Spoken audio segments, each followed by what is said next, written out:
What's up, y'all? This is Lucky Marie. Hope you guys can hear me okay. Hit the like button on your way in. We are here with Jazz. Can you What's hear me? up, y'all? I'm a mute in between. So there have been some panels that I was sent one. Then I seen another on my timeline when visiting Lapeef. Shout out to Lapeef. And the conversation was interesting. And so one of them was just like, in regards to women only wanting to, I guess it says Illa drops truth on why women only want leadership when it comes to benefiting them, right? So it made me think, like it had me click on it, like what are you talking about? So I kind of heard some of it, and I was like, you know what? Let's just kind of talk about this. And then I see another conversation where on this might be risky. Shout out to him. He did a stream where let me mute you real quick. He did a stream where I guess they were talking about the popular EBT conversation. And I know you have views in regards to that you may share with some things that they said there. So I'm like, we can kind of talk about these conversations since they've been kind of taking place. So this here is Lapeef. We're gonna start here. Shout out to Lapeef. So this is Illa at the bottom. I should probably change it because the comments is probably gonna be on the screen. Yeah, we're gonna do it like that. But yeah, so this is Illa, so he gonna get into it. And y'all hit the like button. Thank you. Let's start. I believe that we got to be honest about our relationships with women and how we, like Lady Dodd was also saying, we let women define what a man is, and a lot of women have selective. They want leadership selectively. They want you to lead me in some places, in other places you can't lead me. You know what I'm saying? Like if you may have a suggestion of a book to read, or they don't want to do that. You know what I'm saying? But you can lead me as far as paying the bills. You can lead me as far as making sure I go on trips. And it's like, but they don't want leadership in saying, hey, and I've said this before, don't wear that. You know what I'm saying? I don't like that picture on the post. It's like they put parameters on where a man can lead. And historically in our community, we've been telling men for a long time that the black woman is the black bone of the community. So a lot of brothers have discarded their whole manhood as just, it's even grandpas that have known to just give mama the check. So it's like men have told themselves that they're just beasts of burden. And then they look at the woman as the intellectual guy. So you got a generation of men who you want them to be men, but at the same time, we've been telling men that your manhood is still determined and filtered based on what the woman says it is. And I think for men to be leaders today, they have to be willing to lose men or women at the expense of being a man. And a lot of men are afraid to lose our women's approval at the expense of saying I'm a man or not. And I think when men can get over a black woman saying you're mean and all of that shit, then we can get a lot further, because they feeling the same thing that make you laugh, make you cry, the same thing that attract a lot of black women, the same thing that's going to tell you to sit your little ass down. It's the same energy. It's just you don't like it when it come at you. Yeah, look, well, I guess Marcus, one of y'all men can answer Ooh, that was the intro. See, that made me want to hear it. I want to hear it. this question, but it was something that was said in regards to women determining what men are, or what have you. I guess in letting them lead. I guess my question is, when we first started off, we asked what a weak man is, right? Ministry, and all of the guys did not come to like an agreement of what that looks like, what that is. So my question is that if we're talking about leadership, I think that there's confusion there, because that looks different to different men, right? So if y'all can't come together with what that is, then how do you think women will be able to respect or recognize what that is if you guys don't even like agree to know what that is or look like? That's a fair question. I can answer that. So I'll put it like this: as far as the leadership is concerned, right? There's more than one way to do the right thing, right? So even though we may have had some sorts of differences as far as what we thought that what a weak man was, or whatever that case may be, I'm confident that they would probably raise their children in a similar style, right? They probably would instill similar values. And I would say, I believe every man on this panel is probably going to raise solid children that are capable of being leaders, right? So it would almost be like, all right, so Christianity, Muslim, those are two completely fundamentally different beliefs. But if they are both righteous, I think that they can both end up with a similar result that's acceptable to the masses, if that makes sense to you. I did want to kind of talk on the topic a bit about the feminism. So with the feminism, right, and that being an issue as to why men stop leading, and then that being part part of it. I think that yes, but not probably the way that people would say it would be. I think it would be because men should have never allowed the feminism movement in the first place, not to put their foot on the necks of the women, but because we should have saw that there was an issue and solve the problems like the problem solvers that we are capable of being, right? Because what happened is there's an overcorrection. And when you look at red pill spaces, that's another potential overcorrection, right? And I think that the main thing we are missing is the balance. And that's where I think the problem is. I know True wanted to say something. So I want to answer Ms. Taken's question. And then I'll expand as Trev did on the original the clip. I don't think what you observed from my depiction was men disagreeing. I think it was collective thought. And what tends to happen, kind of to what Trev's saying, I think we allowed women to enter into our. I know this might not matter. Well, do you I'm have taking something to notes, say? by the way, so I can remember what I want to say. Okay. I know this might not matter, but is he a gay man? So you remember when I said this is an interesting panel? Okay. Because I So don't know, we're but talking about just, I guess, just general fluid relationships then on this topic. Okay. Mhm. Spaces, because men amongst men, we assess each other differently. Like, men don't even have to run alongside men too long to recognize he's a solid dude. But that's not applicable in a relationship. And that's what sometimes I think women don't understand. We assess a man completely different than you guys assess a man. He's not. We respect, oh, that dude's solid. It's the same thing Correct. going on with the Aisha Curry and Stephen Curry situation. So many men are up in arms about it because in our logical mind, it's kind of like, well, this dude is doing everything that from a man's perspective, he's supposed to do. He's doing it actually more, right? And then you'll have women that saying, well, but we don't know if he's truly arriving in the relationship the way she wants. And so that to me is what sometimes creates the divide, that I don't think ever miss what men are supposed to be. But we also may have a different approach, I think, to Trev's point, how we may facilitate a family. One may raise them Christian, one may raise them Muslim, but we're still setting our family in a direction that we deem is worthy of best results. The problem comes in is that the relational viewpoint from a woman's perspective looks different. So masculinity is never something I think that they really know how to digest correctly, in my opinion, because masculinity is structure, masculinity is accountability, masculinity makes most women feel uncomfortable. Okay. I definitely agree with that point. You do? You don't think so? You think Like from masculinity makes women uncomfortable? yes, I think it does because we are not used to. I'm saying we, not the individuals. Some that do, just because it's more to generalize. I think we don't because we have created an idea of what it is because we have not experienced it. We weren't really raised with it. It didn't teach us. It didn't direct us. And even some people who have fathers, their fathers took the role of kind of being more in the disciplinary action, submissive to the wife. So it was more like the wife was more of the harsher one, Mhm. or he wasn't around as much. So I think when women are raised with not having that father figure in the home, I think they create an idea of what a man is. And typically, when a man, if you have that father there and you see on the statistics of ACEs, it does speak about how not having a father definitely impacts our ability to have healthy relationships and those romantically. So that's why I think so. Yeah, I can see that. I can see that point. There could be confusion with what masculinity is. And I think both sides of the spectrum are a little confused by what a masculine man is. A lot of men think I masculinity, believe that too. Mhm. I think they believe that it is being tough and harsh and dictator, control. And even though there may be things that there may be some components that you can walk with masculinity with those things as well, it's not all encompassing. And I think when we both have a better understanding of what masculinity really is, when it also gives a masculine man, for me, he's also vulnerable. He's also respectful. He is not controlling.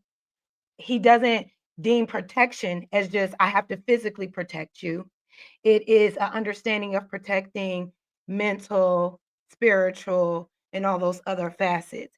But what was interesting to me was what does that say?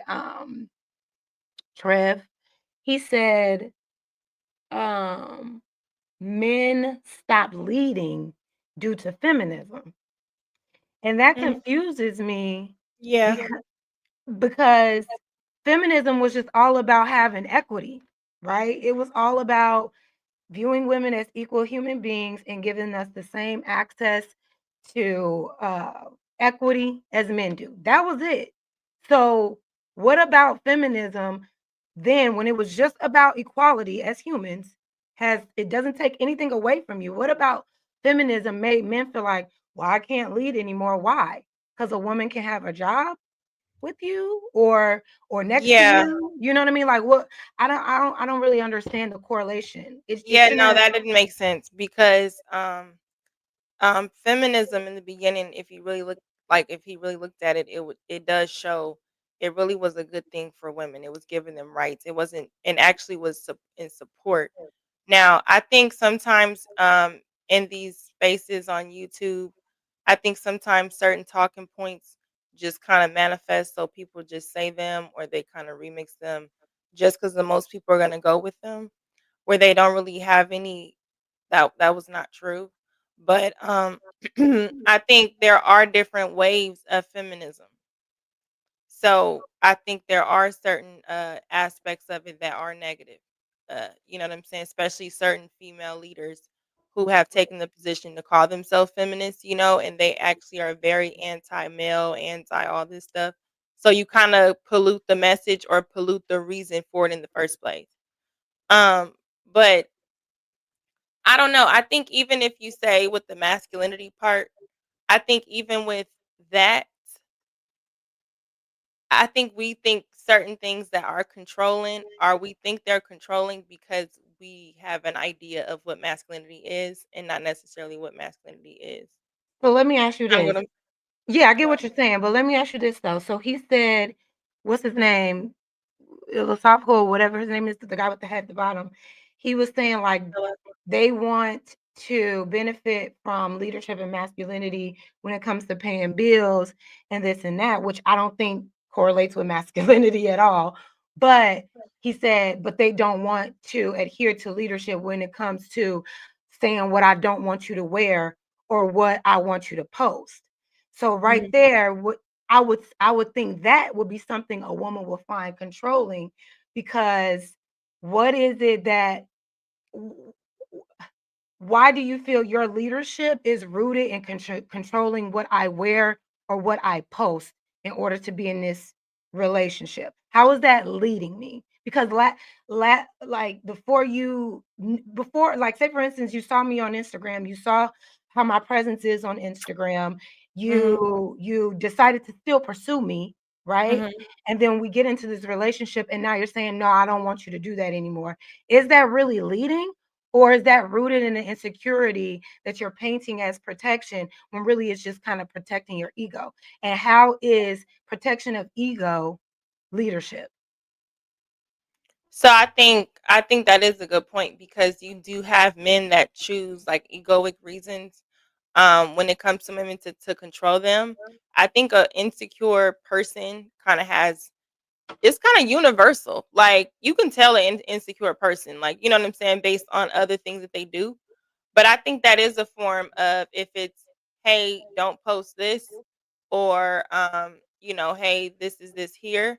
I think that is a form of protection because it could be preventing something that could possibly happen or affect our relationship, Like or what? have or so let's say when you go out with your female friends, you like to dress more provocative. This is a popular conversation.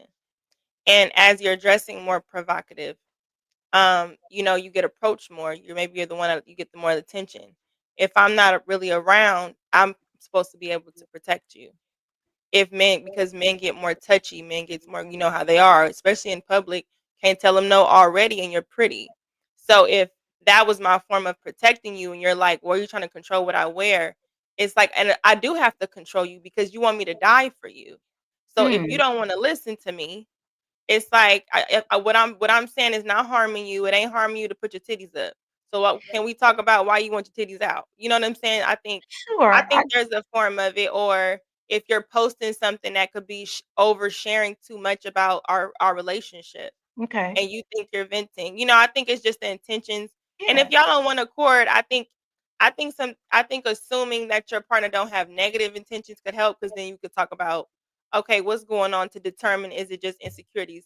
But if it's just, I don't want you posting it, and you was cool with it when we were dating or before we got to this point, then yeah, that would look That's crazy. that's a little controlling. Now, Yeah. you said something. You said, okay, I'm protecting you to possibly prevent a situation if you go out with your friends and you're dressed provocatively. If this is a type of woman that does that, Yeah.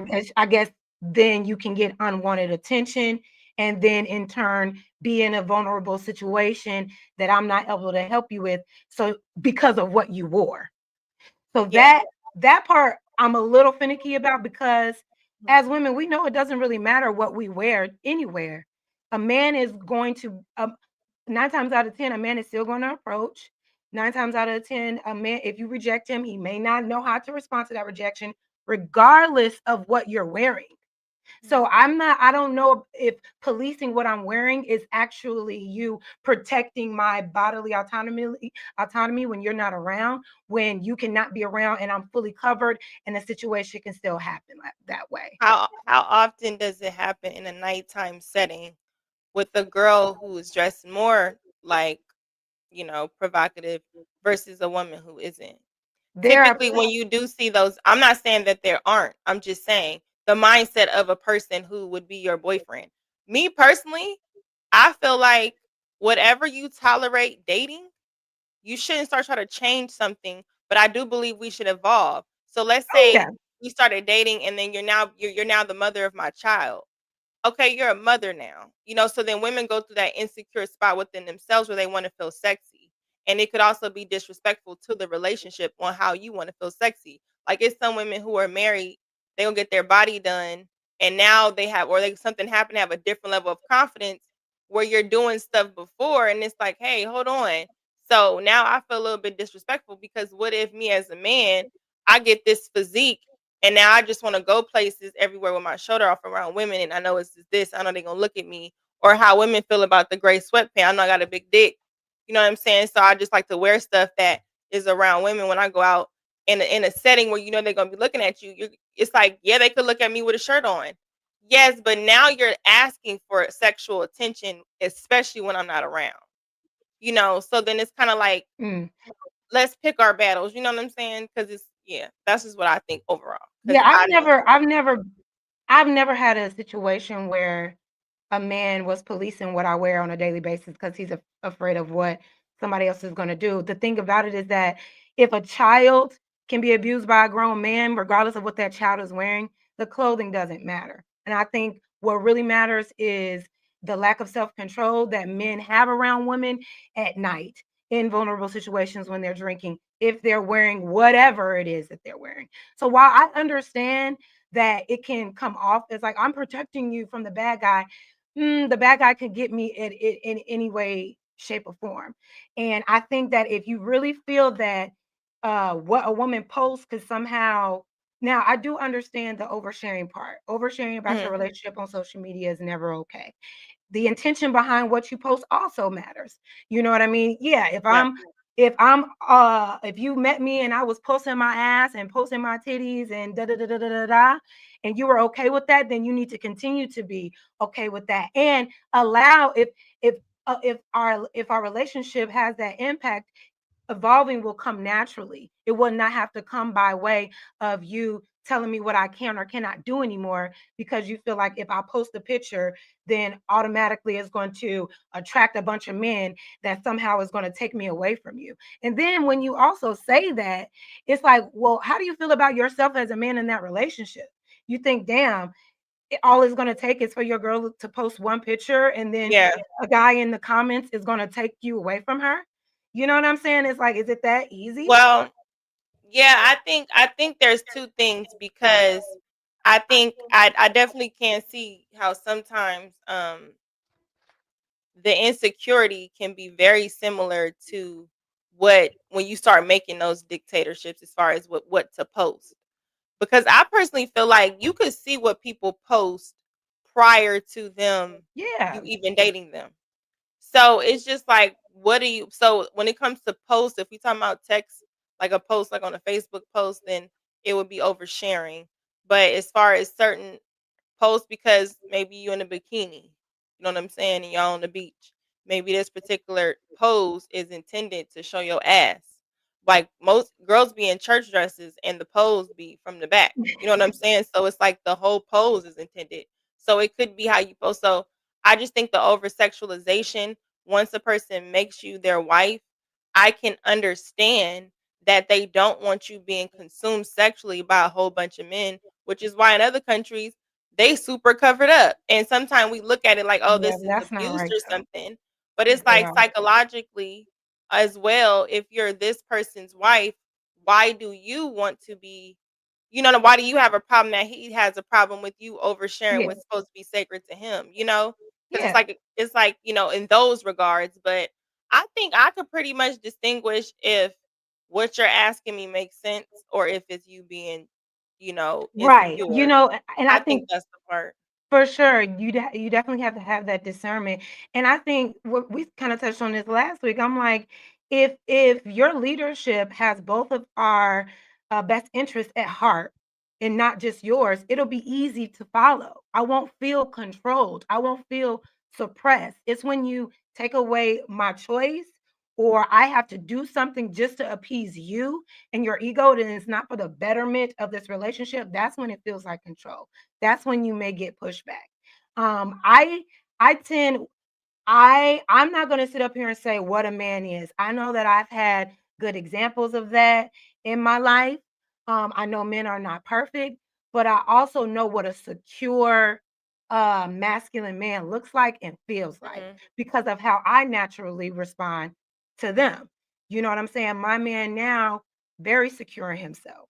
Very, knows his self-worth, could care less, but also empowers me to be my best self. I'm not worried about what I'm posting. He's not worried about what I'm posting because he's secure in this relationship and he knows my intention is not to entice other people.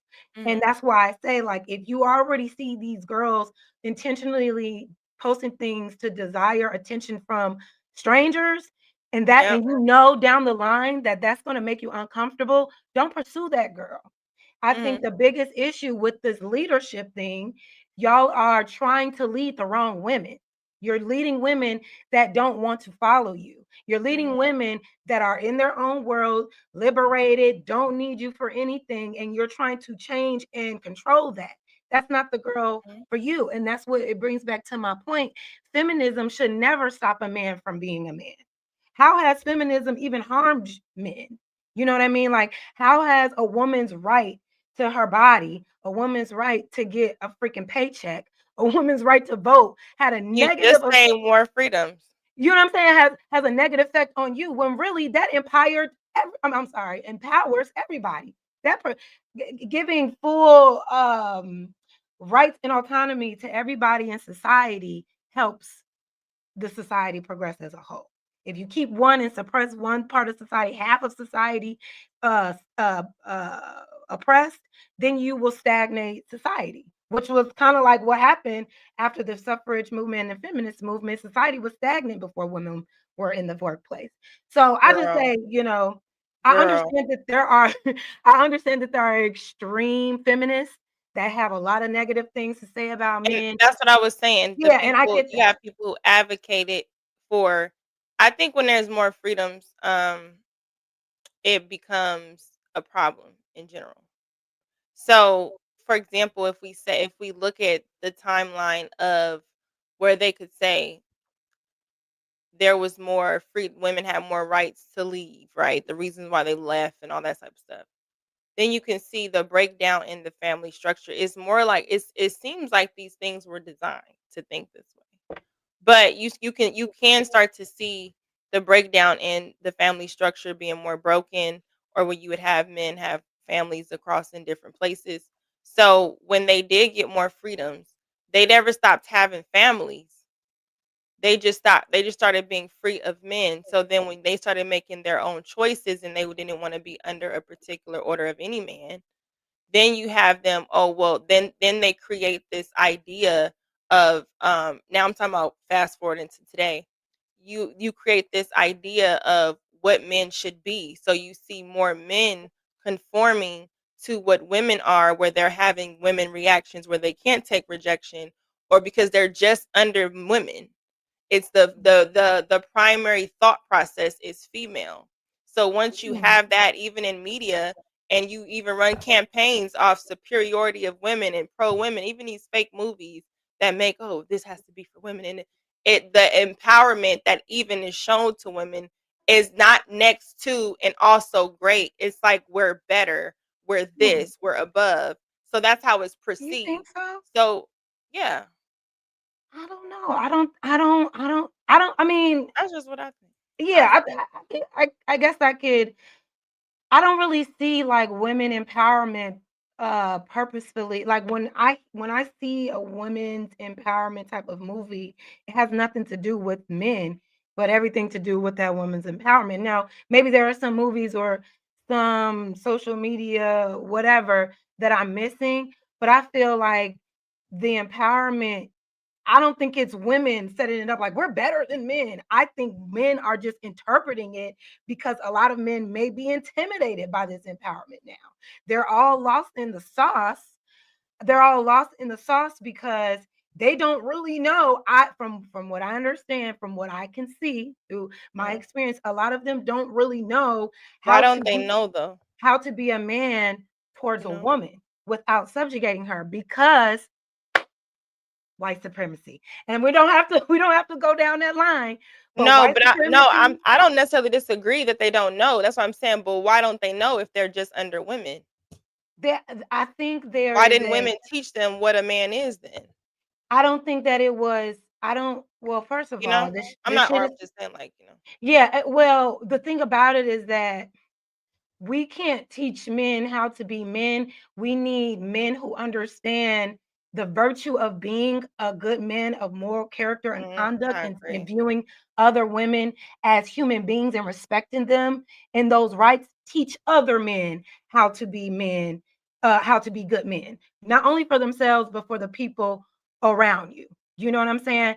And I think the wrong kind of men have who really resonate with this patriarchal ideology, right? This white supremacist ideology that they only know how to be men if they are able to subjugate and control women, because that's where it was rooted in. That's what patriarchy was rooting in. And unfortunately, when Black men became free, they weren't given the same access to the same equities to empower their communities. Yep. And so when they did get a little bit of freedom, they couldn't go against the system that was holding them down. So what did they do? To feel empowered, they had to overpower their women, just like their white counterparts did. So it's just like it's a lot, and it's a lot of unlearning and relearning that I think needs to happen Yeah. in order for us to Yeah. really progress. Yeah. I feel you. Let me get back to it. From an emotional perspective, I think just like men have to be raised to be men, women have to be raised to recognize what it is to be covered, protected, so on and so forth. So I think that's what is occurring a lot of times. It's not that we as amongst men are lacking leadership in what it is to be men and what's weak and what's not. I just think that some of us have been socially conditioned to give too much credence to what the women value. And now we're trying to somehow, some way take society forward with that now being present, because the challenge that I know no women understand is that you guys don't have to deal with what we have to deal with from a relational standpoint. One, you don't initiate relationships. So we always started, we asked to be with you, but then now we're relinquishing authority. And it's a very confusing type of exchange. I think Illa said it earlier, we're kind of rejecting what once was our position because even Marcus said, we don't know which way to go. We come in strong, you're being controlling. You come in too soft, you're weak, And so I think it's very precarious right now. So I think men need to continue to do what we're doing now. Speak to individually what we do that works, and then assess from a group perspective where we're trying to end up. and do what works, produce results. I believe the women. I want to apologize because I thought he was gay. So I apologize. I said I- that earlier. You're not alone in that, Yeah, I'm unfortunately. so sorry. And it's not I, right because he's probably not at all. It's just his demeanor and his voice a little bit, and the emphasis on the S's yeah, in some of his the words. inflections. Yeah, I thought he was gay. Sorry. Um, that'd have been a great conversation if it was.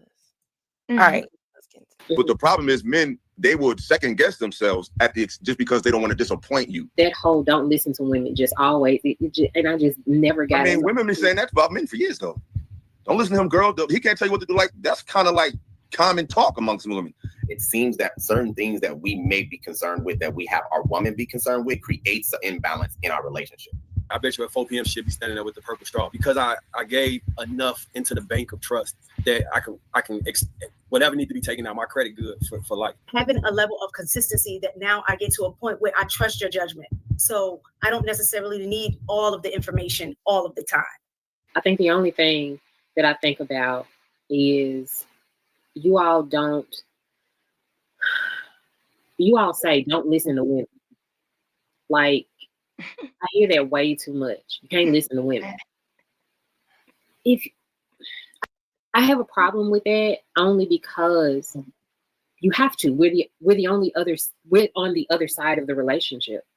And so how are you supposed to lead people that you don't listen to? That's and maybe I'm missing something. Like, Yeah. We're not saying don't listen to her. Like when she talks, shut her up. No, we're not saying that. We're saying that be willing to dismiss what she said when it comes to the bottom line for you. You can hear it. I can listen to, like I listen to my children. That don't mean I'm gonna do it. I'm listening. Mhm. But the problem is men, they would second guess themselves just because they don't want to disappoint you. So when I say don't listen to me, I mean that. Like, it's like, yeah, hear her out. But if you don't agree, don't agree. Even if she's upset about it, even if she, like a lot of men will just discount. Like, for example, this is a small example. Deion Sanders, my favorite player, right? I was with my girl at the time. She talked me out of the shit. She was saying, I was like, yo, I want to meet Deion. He had to sign he was signing autographs. You know, it might be a little fee, something. He signed a football, whatever. She like, but why would he do that? Why would he make you? Why would he charge you to do? Meanwhile, she just paid mad money to go see Beyonce. She ain't even meet the motherfucker. She just been in the nosebleeds. I'm about to meet my childhood idol. Mhm. Meet him, take a picture, get him. I say, you know what? I let her talk that type of shit. You know what I'm saying? And sometimes it's even bigger, most of the time. But I'm just giving you an example how just because she has an opinion doesn't mean you should overvalue it over yours for crucial things. And I think men do that too much at the expense of just because they don't want to hear somebody say what you said. It's like sometimes we're going to upset you, and sometimes you're not going to understand what we're talking about, and it's okay. You're going to be all right. And if you're not going to be all right, that man has to be all right with that too. Okay. So that's all. That's been my main issue. That when you all hear me say a lot of things about who, women having a voice and what you think so far. Well, And first y'all of hit the all, like button, by the way. you Hold said on, what? tell me. I think our likes are low. Answer. Are they? Y'all need to get these likes up, please. Hate on a nigga. I don't understand why you hate on me, nigga. We don't understand. Show love, nigga. It don't show nothing. It don't cost nothing to show a nigga love. All we doing nigga. is getting money. Show a nigga some love, nigga. Wabbly dabbly. Niggas out here don't love me, nigga.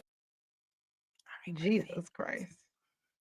Get the likes up, please. It's Lucky and Jazz now. But Yeah. that example was a little weird to me because remember how I said earlier, like if your leadership is not, it doesn't have my best interest at heart, that would be the only way that I would feel suppressed. He let that girl lead him and talking him out of going to see his idol, his sports idol, for what? To appease her. That wasn't in your best interest, and you going there, was that really going to harm her? It's not harmful. It's not harmful anyway. So don't blame her because you weren't secure enough as a man to stand on what you wanted to do. Because her hating on you going to see Deion Sanders, you should be like, girl, bye. I'm like she went to go see Beyonce. You should have went to see him. Don't blame her because you use your free will to adhere to her ego, because that's what you did. That's what basically he did. So that's why I'm like, is that what being a man is? Because what I'm hearing is we gotta do this because we want the women to to like us, or we don't want to hear, like, what is it? Like, what is it that makes you feel like you can't do what's best for you if it's not harming others? Because you're with a woman who may give pushback. So I don't really understand it. It just sounds like you're insecure. Like you're not secure with your decision making or something. Let's keep Women needing to be needing to have some type of say so over their relationship, because I always hear men say don't listen to women, so that makes much more sense to me, right? Because I don't disagree with leadership. It's just, for me, I'm trying to understand the dynamic, and it should be different, in every relationship, because no one is the same. But that whole don't listen to women just always, and I just never got. I mean, women been saying that about men for years, though.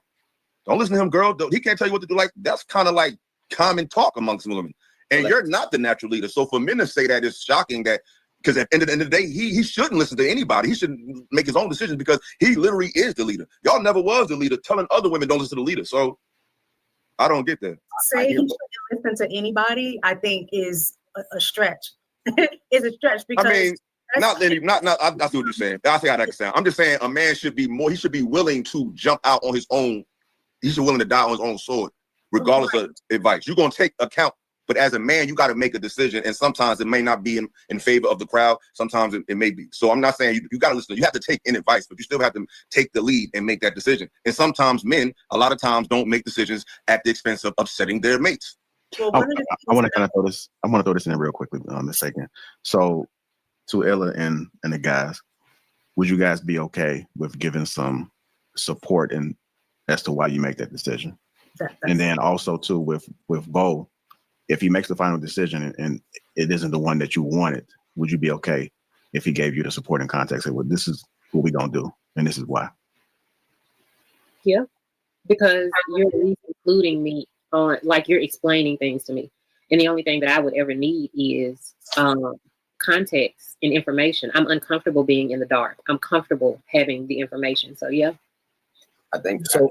Where I get a little bit, and I appreciate you bring that up, Bo, because that seems to be a common sentiment amongst women. I don't know any men that don't listen to their women. So maybe we need to be better at articulating what we're referring to. There's always going to be something as the man in a relationship that we're going to have to deal with. Sometimes I don't believe men think that it's necessary to divulge so much information, mainly because and you guys can correct me if I'm wrong, it seems that certain things that we may be concerned with, that we have our woman be concerned with, creates an imbalance in our relationship. That sound accurate? Because from what I've seen is what we may hold as weight or concern, we hold it differently. When we involve you in it, it seems to sometimes create maybe stresses that you don't need or we don't need. Does sound somewhere similar? So Oh my gosh, do not tell me, just handle the problem. I don't want to know. I don't want to help unless you need help. The stress in the weight is for shoulders, not hips. I just want my hips a little shapely, a little, They're just do children. the girly stuff. Give me an apron. I don't know why. I never understood, like, be on these panels where sometimes it'd be like, what is the fight to do his job? I don't want to do this shit. I hate the bitch that rose her hand to say, hey, we want to be free from men and we want to work too. I don't know what was going on in her life. I do want to know that story. But bitch, maybe it should have just been for women in your situation. Now we all gotta no, I don't care. Fix the problem. I think I don't think it was ever about being away from men. It was just having the choice to say out and the opportunity. And why are they away from men? That was the result before I got here. Well, particularly on our community, there was a concerted effort to attack the Black family. So there were things put legally in place. They can't attack us if we don't participate, though.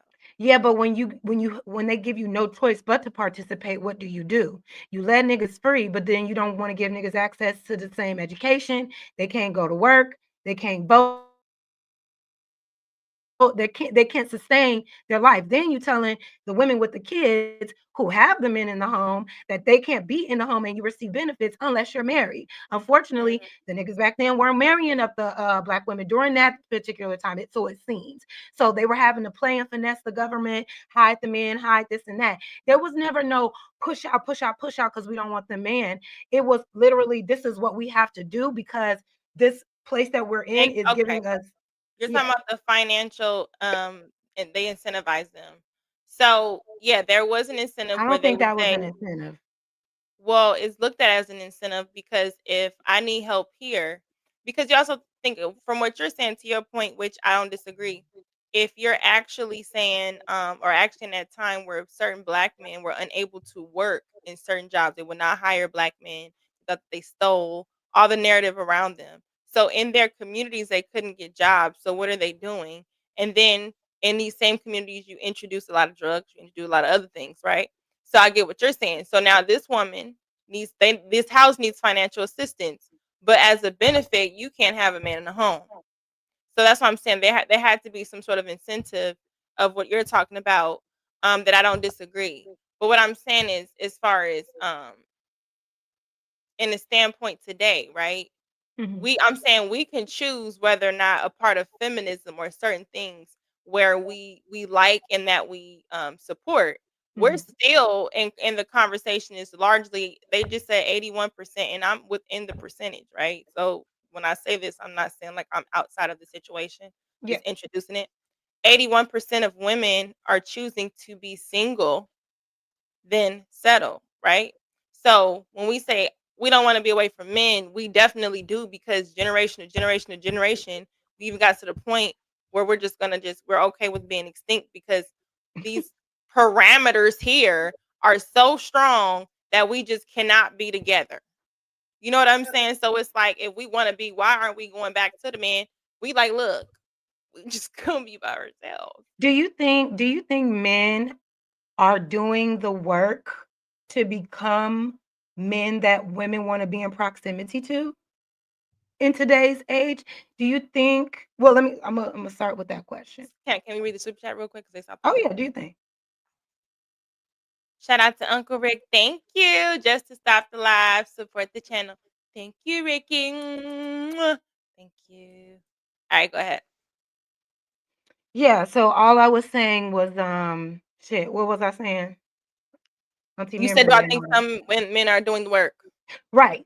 Do you think, because you're like, we still want to be away from men. And I agree. There are a lot of women who have opted out of relationships.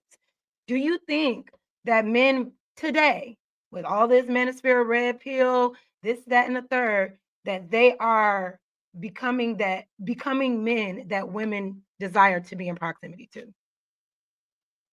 Like, are there enough, or are you saying? No, I'm saying, like, when you hear a lot of the men today, you know, they say things like women don't deserve rights today in 2025, right? They're telling women that they don't deserve rights, that they only should be in the kitchen, that they're stupid. They say a lot of men online. Well, sure. If we want to talk about the men online, no, I'm just saying because I'm very analytical. So no, I get what you're saying. So in my real life, I do know a lot more men that are doing the work than women. That's genuinely an answer. I've actually used to do content with them, each of them, and then I actually can still pull men. I always can pull men. Sometimes we want to pull women to show that. But I will also say I see women doing the work because I see content such as Ashley Dalton, where they're losing weight. They're calling men, hey, should I not wear this outfit? They're taking opinions because they care what men think, because they're trying to fight the narrative that shows bitches was trying to cancel Destiny's Child Cater to You. Like, are we serious? You know what I'm saying? But I also see the response that women had to Sierra when she made that song, this is for my independent women and all of this. They're like, look, bitch, we want to wrestle. So stop talking to us with that. we don't want a man. You know what I'm saying?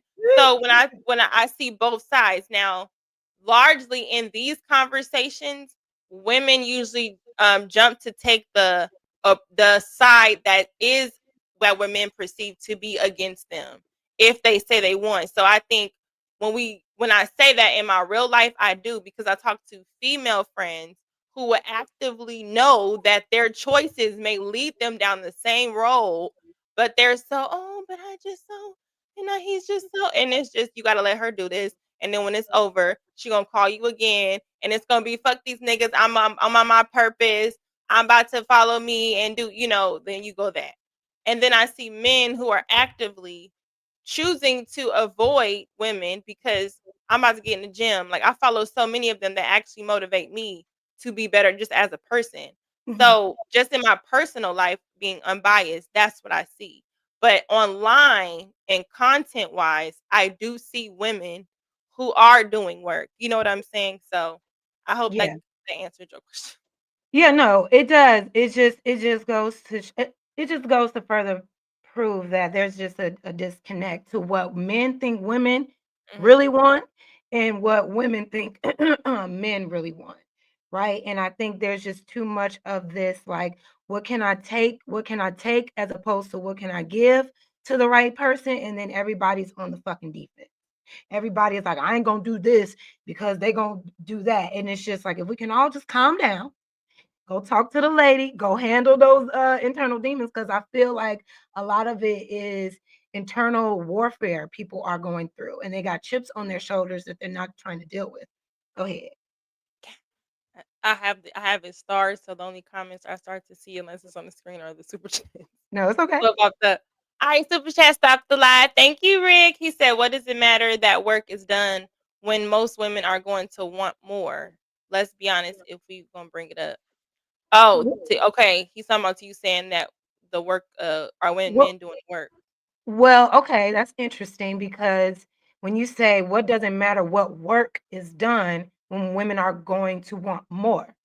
So I would ask you, Uncle Rick, what do you define as the work that I am referring to when it comes to a man doing the work to become a desirable man that women want to be in proximity to? And with that, what more of that work do you think that women would still want? But first, I want to solidify, what is the work that you're referring to? That's what I would ask him if he could. If I don't know if he can respond, but because if we're talking about work as in, I went and got the bag, I went and got the cars, the clothes, I'm in the gym, all these Yeah. external But you factors. didn't do the characteristics. You didn't do the become better. internal work, and that's the Mhm. work I'm talking about. Because if you have done that internal work, if you're aligned with the right woman, because there are a lot of Mhm. women who are mismatched with men who actually do the internal work, and are upstanding men that deserve good women, and sometimes it's the opposite. But if you are doing that internal work and you're aligning with the right woman, that woman who has also done the internal work, she's going to recognize that and not desire anything more but for you to continue to become your best self. So that we have to You know, Mhm. CNN, they had CNN had put out an article in the story, and it said the rise of the single lonely male. You seen that? And it said they're not meeting healthy relationship standards. That's what you're referring to. Wait, say it again. It said the rise of the lonely single male because they're not meeting women's healthy relationship standards. What I, would you say? Just conversation. What would you say that are unhealthy or healthy relationship standards that you would say generally men have a problem meeting? say the question one more time. I said, what would you say are like some healthy relationship standards or traits that men have a problem with meeting? Um, I think some men have a problem with honesty, being fully honest about what they want, where they are in their life, being honest with themselves and to the people around them. I think a lot of men have a trouble with being vulnerable. And unfortunately, patriarchal society has conditioned men to believe that being vulnerable, being honest about your feelings, being that way is a feminine trait, when really it's a human trait. Human beings go through those things, and it's okay to face them. It doesn't take away from your masculinity. And this is just my opinion, I believe when you can face your vulnerabilities like that and communicate them clearly, that is like peak masculine man, right? Because you're so secure with yourself that you're willing to be honest about yourself and honest to who you're with. I think another one is a lack of discipline when it comes to sex and this overindulgence of lust, right? And I'll give an example.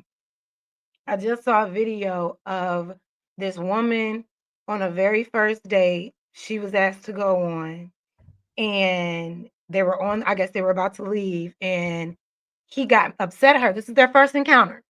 He got upset with her because she didn't reveal that she was on her period on that first date. Why? Because he assumed after this first date that he was going to hit some ass, and literally told her, why wouldn't you tell me you're on your period? I mean, I just did all of this, all of that. That right there is drying the pussy up, my niggas. All that scary, why you ain't gonna have sex with me after this date? Why you ain't tell me? I don't know what that is, but it ain't masculine. Y'all can let me know. But stuff like that just goes to show that you're so hyped up on sex that you can't even be a normal human being on a first date with a woman. You're asking this girl about her fucking period because you're that thirsty to get into the bed with this girl you just met. And I think that creeps women out. And that wasn't just one. Okay, so yeah, go ahead. Jazz, we might fight. Okay. So what's making them so lustful? What is making them so lustful? Because it's psychological usually. When you look at the behavior in the society, you have to look at everything, right? Why are women more naked if they have a problem with men being so lustful? Because just a minute ago, you was saying like, oh, the clothes. We're not saying you're naked, but just the fact that even men saying something about what they wear, there's pushback if you tell them they should cover up. But then you also have a problem with us being lustful. So why are you so eager to be lusted after sexually? Who do you want lusting after you? Gay men or women? Because when you're more naked and you're attractive, the nature in me can really harm you because a lot of different reasons that we can't understand, but we have to live in reality with it. So we could say, they shouldn't feel this way when we have this on, but we are also saying they're very, very lustful. It's so this. Well, why are we?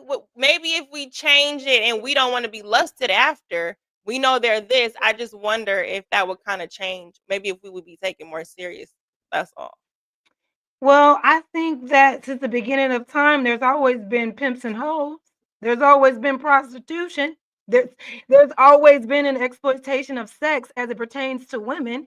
You know what I mean? They have literally designed it where you can pay a woman to have sex. If these are not the women that you value, then don't pay attention to them. So you'll be having like career women who are not necessarily hoes, but they want to look like hoes. That's a fact. Like, because then you have the conversation where, and I know them. It's like, and I'm also in Vegas, but it's like, it's also a part where these women will argue, and I've seen it, the fact that, oh, well, it don't matter what I wear. You shouldn't just assume I'm this because of what I have on. So we also can't assume that, but we're going to say, pimps and hoes. So it's like, we're going to assume the men, your ass out though. But and then whether I'm a career man, a judge, I like ass. That women like ass. Yeah, I see what you're saying. I'm saying, like, of course, if you have your body parts out, people are going to look. When I tell a woman, well, I'm not telling a woman anything. People are grown; they can do what they want to do. But no, when you wear certain things, you are going to get a lot of attention based on that. That does not mean that you deserve to be touched. That does not mean that because your ass is out, that a stranger has the right to assume that you're selling it. Correct. That does not mean that a man has to go and degrade you and put you into an alley and say, well, she had on them little shorts. No, that's Yeah. what I'm saying. The clothing doesn't matter. It's the lack of self-control of the person that's doing the harming. Now, when it comes to the lustful part of it, there are groups of women who desire that type of lustful attention. I get it. They're on the internet, they're doing the thing. And like you said, there are some career women. I don't know if you mean like, I guess like how they appear on social media, like how they dress, like Yeah, how like their presence on yeah, of social course, media. if you're a lawyer or whatever, but even the ones that are losing their jobs because of certain Instagram posts, and they don't all have OnlyFans, it's because they could be career women, but when they go to the club to come see whatever celebrity, you can't tell them from the hoe. Yeah, I But you want don't. me to not be, but so But the you're thing, trying to attract the men that like hoes, but the thing you is, know? I feel like men think women are hoes regardless of what they're wearing. Men assume that if you've had more than one partner, you're getting Okay, you're I can't even. But see, now we're going over to this subject. Well, if they say, but I gotta also because in I this is why I think my experience of being with women has opened my eyes to certain perspectives Mhm. because even those women aren't always gay, right? There's a little bit of even in a lifestyle of women stating that oh, encouraging young girls to have whole phases. So it's like I can't just sit up here and act like the reason why men's nature is even more this or undisciplined is not because of the constant temptation and even how women raise young attractive boys. Oh, he gonna have some girls. He gonna have this the encouragement to be non-sexually disciplined, whether it come from their daddy who's encouraged them to lose their virginity young, or their mother who's hyping certain stuff up, or just the fact that they're gonna get into society and want to get sex in the first place. But I'm just saying, like, I think that for a problem to happen, it's okay to say that both conversations can exist, where women can't say that generally they have a problem with the nature of men being overly sexual, but then men can't say they have a problem with us wanting to be overly sexualized, because then we say, well, that shouldn't mean that we should get grape, which we agree, but do we kind of talk about the shouldn'ts or the reality of the fact that that's not going away? You're always No, going to have and some that's what. men, Go ahead. you're always going to have some men who can't control themselves. So what we can control is to probably narrow down the implication when we go to certain places to look like a woman who want her ass grabbed. That's all I'm saying. But if you do go outside, I hope you can protect yourself, you know what I'm saying, from that type of energy is all I'm I get it, but I respectfully I disagree. It doesn't matter what a woman is wearing because there have been women fully clothed that got raped on her way to her car from work. I agree. You know what I'm saying? So I'm not saying grape determines what, on what you're wearing. We're talking but about the lust though. but So what- the enticeness of it's just like you but can men get are mauled enticed, by some. Go ahead. but men can be enticed by a fucking nun. Okay? Men can be enticed by a little girl. Men can be enticed. Correct. But Correct. And wait, let me. because we know that, we should also not over sexualize our little girls. No, absolutely. But who's sexualizing Okay. little girls first? Their Men. mothers. I don't know about that one. Look at Miss Shirley. She had men, knowing men are this way, Mhm. was having her little outfits on, doing all this, popping her booty. They paid money to drive hours to see this little girl. Had random men picking her daughter up. There is sex rings online and on Instagram where women are selling their About the kids. little girl. How do you think R. Kelly got a hold of all them young girls? How do Listen. we think these people in the industry, women, do you know Chris Brown's security had to turn mothers away who kids were in high school because they wanted to throw their kids at Chris Brown? Women are definitely sexualizing and selling their kids. Aaliyah parents sold her for $1,000. No, I understand that there are women and men that sexualize children for their own personal gain, for their benefit. I get that. Like Yeah. exploiting a child, having them walk around on stages with other grown adults, I ain't with that. So I agree with you there. But my thing is, we should never accept a society that says there are going to be men out here that are going to grape you sometimes.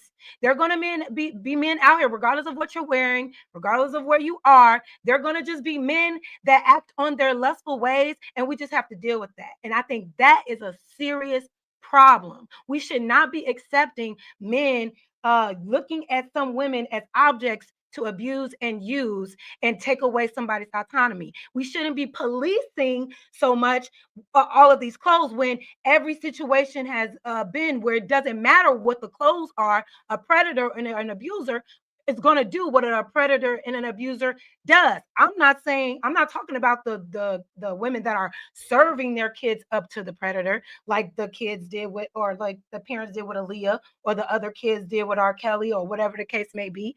I'm talking about regular women, because I didn't grow up in a space where the women in the family was like showing the girls off to the men. But I had weirdos in the family that was looking at little young cousins and young nieces saying weird remarks like that. We all know somebody that's looking at a little girl like, man, when you get 18, when you did, come on now. We've always said that. And you have to understand that that was started by men because it was normal and You legal. do know most It was men were normal and molested. legal for Most men men were to have molested. child brides. It was But normal most and men were legalized for them to have molested that. by grown women. Most men's get that. sexual experience was from a woman. I So what I totally- mean I get is, I'm that. not saying if I say that this is reality, that does not mean Lucky accepts the fact that there are predators. But to a certain extent, because there have always been predators, So what we can we can't do? unless we have to find them. Then you have to go, and that's why we have Me Too movements. We have all these movements on how to catch a predator. That means that they're not going anywhere. But There's different type of predators.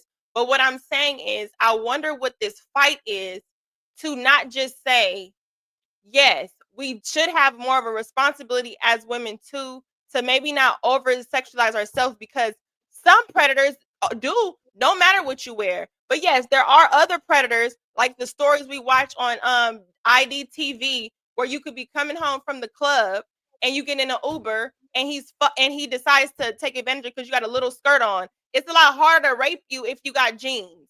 You know what I'm saying? So oh my God! I'm not saying that acknowledging one means, oh, it's okay. That's not what I'm saying. So I'm trying to be careful with the narrative here, with my perspective. It's not saying I'm okay with that. It's saying the reality of it is I have a better chance of protecting myself or looking less like something that you can portray, or just being responsible for how I'm carrying myself. If I don't want to give off if I don't want to give off, I want to be fucked tonight, maybe I should maybe my skirt to be a little longer. What is it up with me where I want my ass out as a married woman? Or what is it with me as a woman who say I believe in God and I want respect? Why am I trying to dress like the women who don't want respect? I don't never want to be mistaken with a street walker. If I'm not a street walker, that's just on us. Fuck the man. You know what I'm saying? That's where I'm coming from. I'm not saying that. And in that, there also comes other responsibilities where, yes, to your point, you can't determine. I'm not saying if you wear this is the outfit to run a predator off. I'm just saying that in itself is also important. And we can't say men are so lustful when we're so horror-like in the way we present ourselves. Even sometimes I like certain shirts and I feel like I can get away with it because I'm not as big. You know what I'm saying? I ain't got no double D's. But even still, it's like, okay, do I kind of want to wear this as a mom? Like, I'm a mom, so that's what I go through as a person. Appropriate. What's appropriate. Yeah, and exactly. I feel you on all that, but here's what I'm hearing, Lucky. You're saying like, yeah, men are doing this. This is bad that men are doing it. And then all the weight on changing it bears on the woman, bears on the person that is being 9 more times than not the victim of a man's abuse. So regardless, like we just determined and agreed that it doesn't matter what a woman is wearing for a predator or an abuser to attack them, right? So if that's the case, why aren't we shifting the narrative to empower young boys and to empower young men or men that want to change and check their internalized misogyny and say, hey, we need to build better men to understand mentally that just because a woman is wearing a certain thing or she's in a situation with you, That's most men, though. but most men are not. I don't know if what I hear Most men men, say, most of you went throughout your day without no man touching your ass. You probably went your whole year without being harassed, raped, or something. Some No. women go their whole lives without experiencing that. I get that. You know what I'm saying? So most men are not acting in this gorilla nature. So you do have some. So I'm saying, but in the conversation, will bring their lustful nature up, synonymous with being dangerous. So that's why I was just talking about that. But I'm talking about, I brought up what we wear again, because if I agree that there should be sexual discipline on both ends, sexual discipline is not just the act of sex, it's also how you perceive to be sexy. I agree. And if a man, so that's what I'm saying. We have lack of sexual discipline as well, even if it is how we dress. Because that's also a discipline to also want to present yourself as a respectful person and not get so relaxed and even our attire is my point.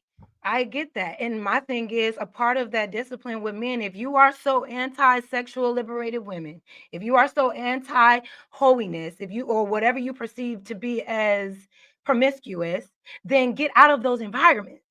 Unsubscribe from that OnlyFans account. Okay. How about stop lusting after all of these women and DMing them on Instagram? Okay. How about flood your timeline, recreate your algorithm where all you're seeing are holier than thou women speaking about God and holiness and chastity. But you're not doing that. Y'all asses are not doing that. You're going up to the, even the women with the chastity no, belt. I don't want to hear that, Lucky. No, I don't want to hear that. We gotta read the super chats. They backing up. Okay. Hold on. He said, I don't want to hear that shit. Okay, Thomas Ford. He said her hormones can affect the interaction of the date. Of course, we want cheeks, but let's go when your hormones won't affect the date. It's some sort of science behind it. That's stupid. I've never, ever in my fucking life, a man asked me, so are you on your period on our date tonight? The only reason why that man asked, we gotta get our lights up. Get your lights up. Get the lights up. Hate on me, nigga. I don't understand why you hate on me, nigga. We don't understand. Show love, nigga. It don't show nothing. It don't cost nothing to show a nigga love. All we doing is getting money. Show a nigga some love, nigga. Wabbly dabbly. Niggas out here don't love me, nigga. That shit would never not make me laugh. No, but that Thomas, I'm sorry, that's weird. And if you're out here asking women, hey, I know we can have our first date tonight, are you on your period? Because I just want to make sure that your hormones are okay before we go on this date. That's weird, Thomas Ford. You should not be so concerned. What if it was science? What if it was science? Girl, first of all, women we know. should have found it. I didn't know he was gonna talk about this. We should have found it. First of all, if I'm on my period, I don't want to be bothered with nobody. And 9 times out of 10, women feel the same way. So more than likely, if you're going on a date with a woman, she's probably not on her fucking period. That's number one, probably. And if she is, maybe it's on the last day, towards the last day.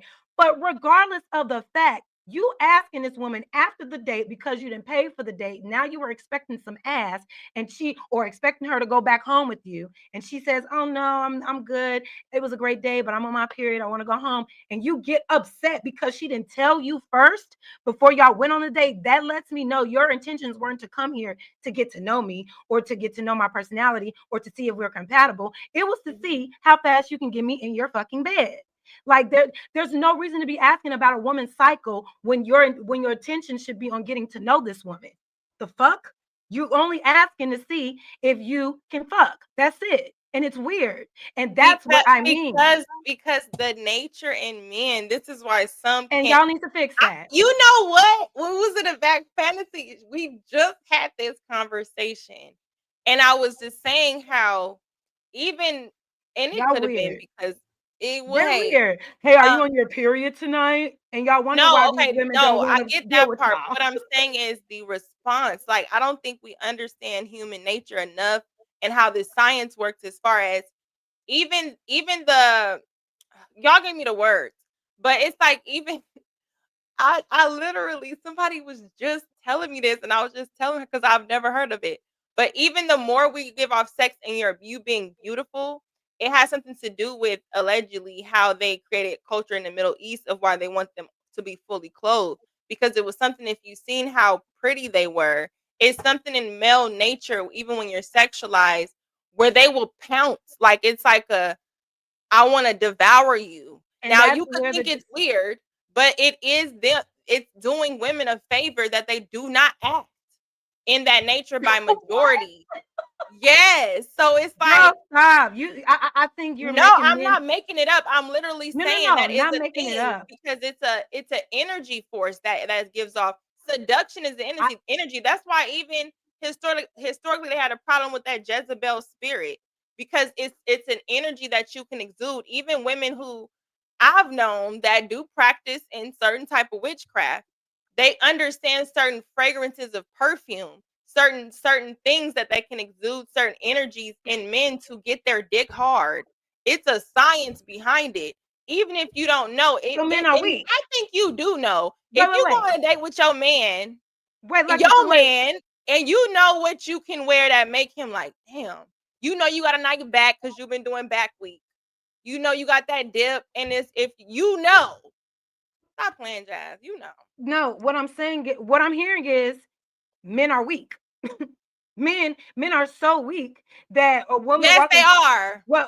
like a woman walking past with perfume, you just, oh, I gotta have sex right No. now. I gotta have sex right now. That's what I'm talking about. The lack of fucking discipline just because there is a woman in the room is astonishing. It's Which not is that why serious. You I'm should be, saying but the wait a minute. discipline. There are more But men my that are thing, but disciplined. it doesn't matter. It doesn't matter just because you might women lust too. Women want to have sex too, but that doesn't mean you got to outright make it known and act on those things and then say I had to act on it because I'm a man. Just because it's scientifically proven that both genders desire sex and desire physical encounters doesn't mean There is that a gender doesn't online. doesn't mean that either party should have expectations of it on a first date. How thirsty? What you're telling me is But that what? Okay, but what you're yeah, telling why do me you is make that me you take don't get this no position? pussy. What you're telling me is that you don't have a lot of experience with women. What you're telling me is that you're so thirsty for sex that you can't even go on a normal date and go home afterwards Most predators. because you feel like well, if I somehow if I don't get the ass after this date, somehow I done lost something. That's what I'm saying. Y'all have to. I think a lot of men think that dating is just all about having sex, and then you wonder. And women are not going into the date like that, and that's where we're disconnecting. If we want to coexist with one another, shouldn't we understand what the other person wants from one another? Why are you going into a first date with all of these expectations to get under a woman's body or get on top of a woman's body when she's coming here to see if you are potentially somebody she can spend her life with? If you just want sex and you're that lustful, baby, what did we just talk about? OnlyFans, prostitutes. You can cut it short. What you going on dates for if all you want to do is fuck? It takes a level of a maturity to actually look at a woman as a human being and then actually enjoy her company without being thirsty. I hope she give me some. I hope she give me some ass later. I didn't spend $50 on this steak. Oh my God, what my niggas gonna think? What my bros gonna think if I don't get this ass? That's how y'all coming off. Corny. Yeah, read the super chat. Or you want me to read it? I'll read it, Mr. Fucking Fantastic. Oh, Mothers shit. are selling. No, I'm being dramatic. I said, "Oh shit." Oh, mothers are selling their children and women. Teachers are molesting students at an all-time high. Please stop acting like women don't do the same thing. Fantastic. You always love to say this. You always love to deflect on what men are doing to try to bring up the very small percentage of what women are doing. There is no way. Listen, I understand that there are women who also exploit children. I get that. Nobody's saying that. Teachers exploiting students. That's been a thing. It ain't right. No one's condoning that. But the high rate of abuse, molestation, kidnapping, rape, all of that, that's coming from the men. It ain't always a man. It's not all men, but it's always a man. And it is on a higher capacity than it is with women. So you could keep saying that. And then after you say that, fantastic, then what? So it's okay for men to continue to do that? It's okay for men. Well, women are doing it. Women are doing it. It's wrong for either you demonic ass humans to be doing that to people. But instead of calling men out and stopping men from doing that, you would rather bring up the very small percentage of women that are doing these things that men are doing on a very high level, that have been doing it on a high level. Y'all been doing it since child marriages were legal. You have 40-year-old men going to marry 14-year-old little girls. So miss me with that, boo-boo. Women weren't doing that. Men were. Y'all established that weird shit. And unfortunately, it trickles down to women. Misogyny and patriarchy trickles down to both men and women. And so when you see women doing weird shit like that, internalize misogyny. But go ahead. Like, you're this fucking sweet little angel, this innocent, sweet little fucking angel who doesn't know what the fuck they're doing. You know what the fuck you're doing? Is that how I look? No, I always do that when you talk. I like that part when it's like, no, I see what's going on here. Shout out to Spaces. He says, control the controllables, a very simple concept. Shout out to you. Shout out to Thomas Ford. He said, Lucky, appreciate you, but she is committed to misunderstanding. We got to bring her to science. I never know what we and Jazz going to talk about I know what the topics are, but I never know what I'm going to ask in the conversation. So I love how I'll be like, I don't see how, because it's scientifically proven. So we could think, it's weird, but it's their nature. So it's just like with certain stuff with us, there's certain things that have the clitoris throbbing. And it's conversations where most women, they are definitely not about, they will stop. If a man said he was a virgin and he was waiting for the right woman, she would judge him. She would not want to be with a man who was not even sexually promiscuous or experienced. Most women would not. We're not talking about the couple. We're talking about generally women look at men. If he's 35 or he's 40, they made a movie, 40-year-old virgin. If he was waiting for a woman who wanted to just date him without sex and he wanted to see who she was and just love on each other, most of the time when you met her, she's already sexually active. So you're going to have a harder time with that. So they're going to look at him. What's wrong with him? Are you gay? What's going on? They're going to judge a man who is not. That ability. And then generally we like men who have an abundance of women who like them, which is why we like the fine man, the such and such man, like this man. No. If that was the case, girl, I don't know where you be at. Most women like men. I'll be in the real world. What you're talking about, maybe in high school, maybe in when I was a college student and wanted to be with. Then what's that? What? No, because you're saying we want to be with the man that every woman can get. No, the fuck I don't. To me, if every woman has access to you, you're a liability, sir. I didn't say access. I said we want the man that every woman wants, which is why we want the fine man. We want the man that could take care of us. We want the man that we could brag on. If it did not matter what other people thought of that man, he would not even have to give us no super nice wedding ring if it didn't matter what other people thought. When you brought him around and his socks was high and his shoes was pulled tight, and when your friends, he want to talk to you and they're like, girl, he about to say something. He better be buying all of us drinks. He better. Yes, we would not. We like men that other women find attractive. If that was the case, it would be with whatever. Honestly, I do. There is some truth to what you're saying. That's valid. There are women who very much so considers everyone else's point of view and opinions before their own. I'm just saying I'm past that. So when I hear that, it's not you. That's what I'm saying. In general, when I say we, I have to speak that way because I'm also a woman. So that doesn't mean I think that way. When I say we, I mean there's so much to generalize where it ain't enough women who think like you to combat that narrative. They have a balloon pop show that we can find 40 bitches right now who would disprove what you're saying enough to be generalized. So these men have to listen to us and our experiences, whether they disagree or not, because we the one dating them. They're not. Well, here's the Versus, you know, and I think it's a conversation on the other end is what I'm saying. No, for sure. But also it's a maturity thing. When I look at that Pop the Balloon show, most of the times it's with a lot of immature individuals who really don't know what they are looking for in real relationships. Shout out to the couple that just got married from that Pop the Balloon show. I think that was just so beautiful. But a lot of that lineup are always very superficial, very shallow, very immature people who are just on there looking for attention. They're not looking for a real solid relationship. So I can't really use the Pop the Balloon show and say, see, that's how women are. Yeah.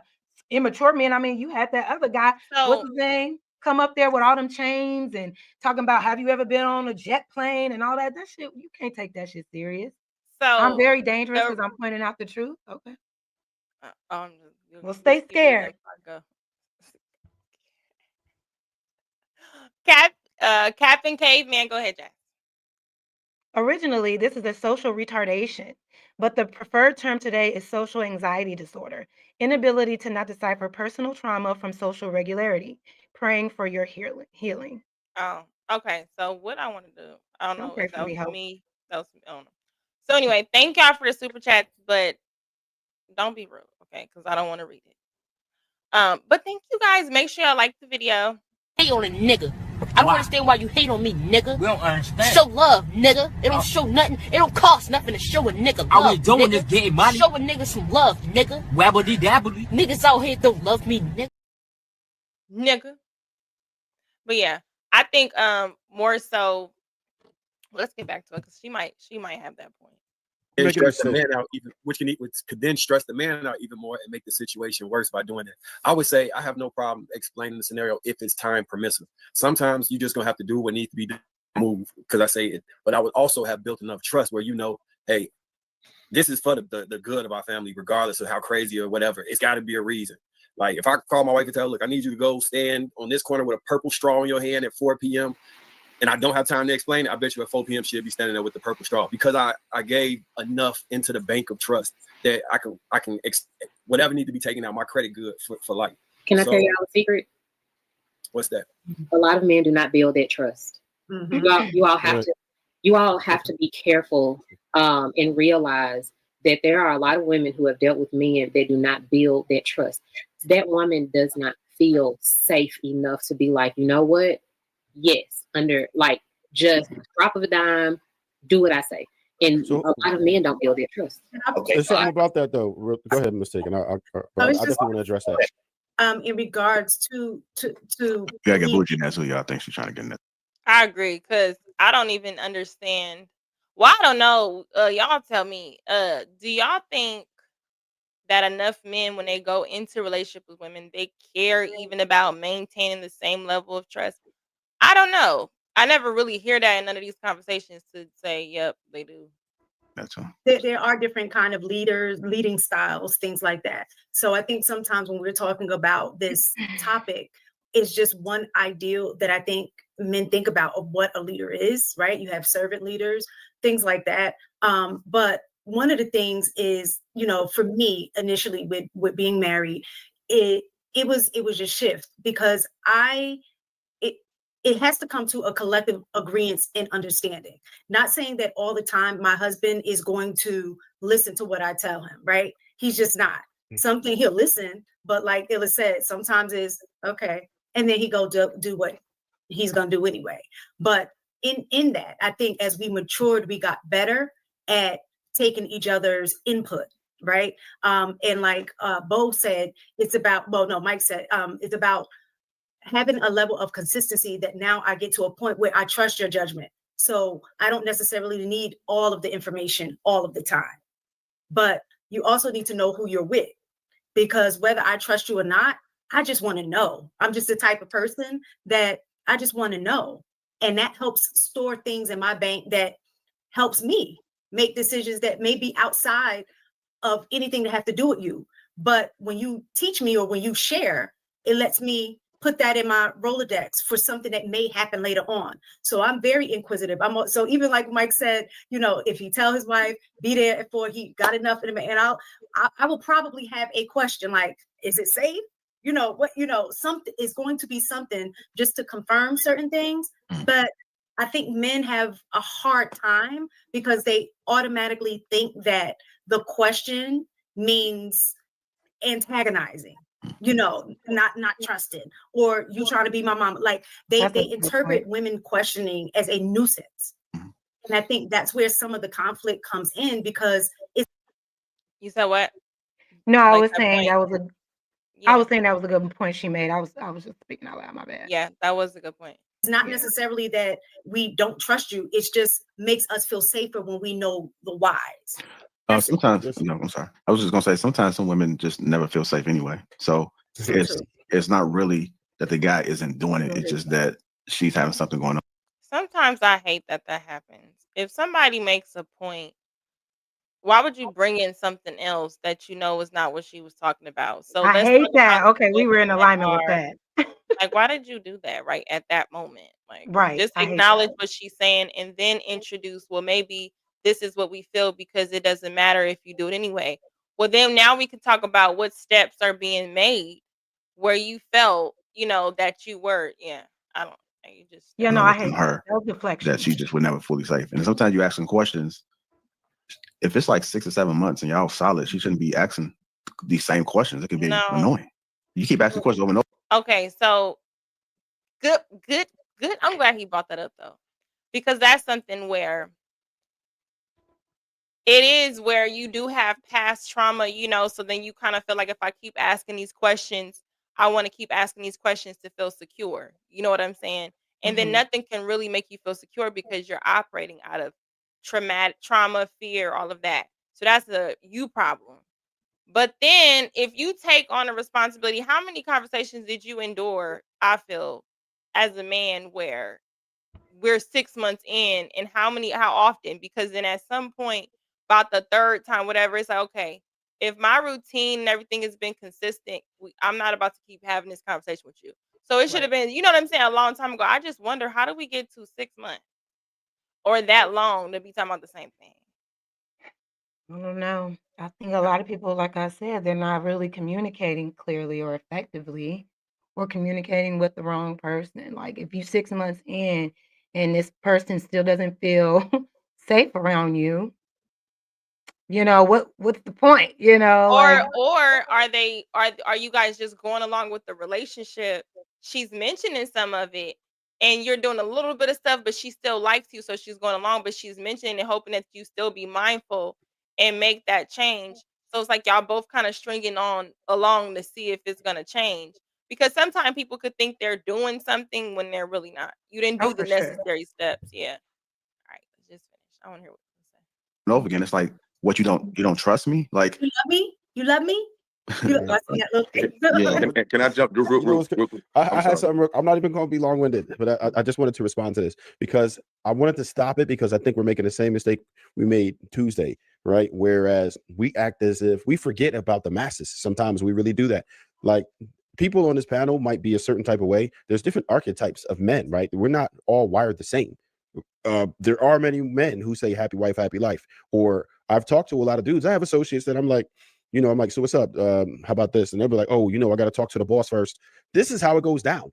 It depends on what type of man you're looking for. There's certain dudes like, and I'll be honest, maybe some people won't be this way, but I really don't give a fuck what she's talking about sometimes. And that's just me, right? That's me. And I don't care. And y'all can think what y'all want to think. Y'all probably shouldn't be with a cat like me because that's how I'm coming, right? But there are some dudes who will care what you're saying and refer to you as the boss, better half, and all this other shit and say, look, what do you think about this, honey? And that's cool. You just got to understand what type of man you're getting with that, right? And there's choices and trade-offs. If you want a dominant masculine man, then guess what?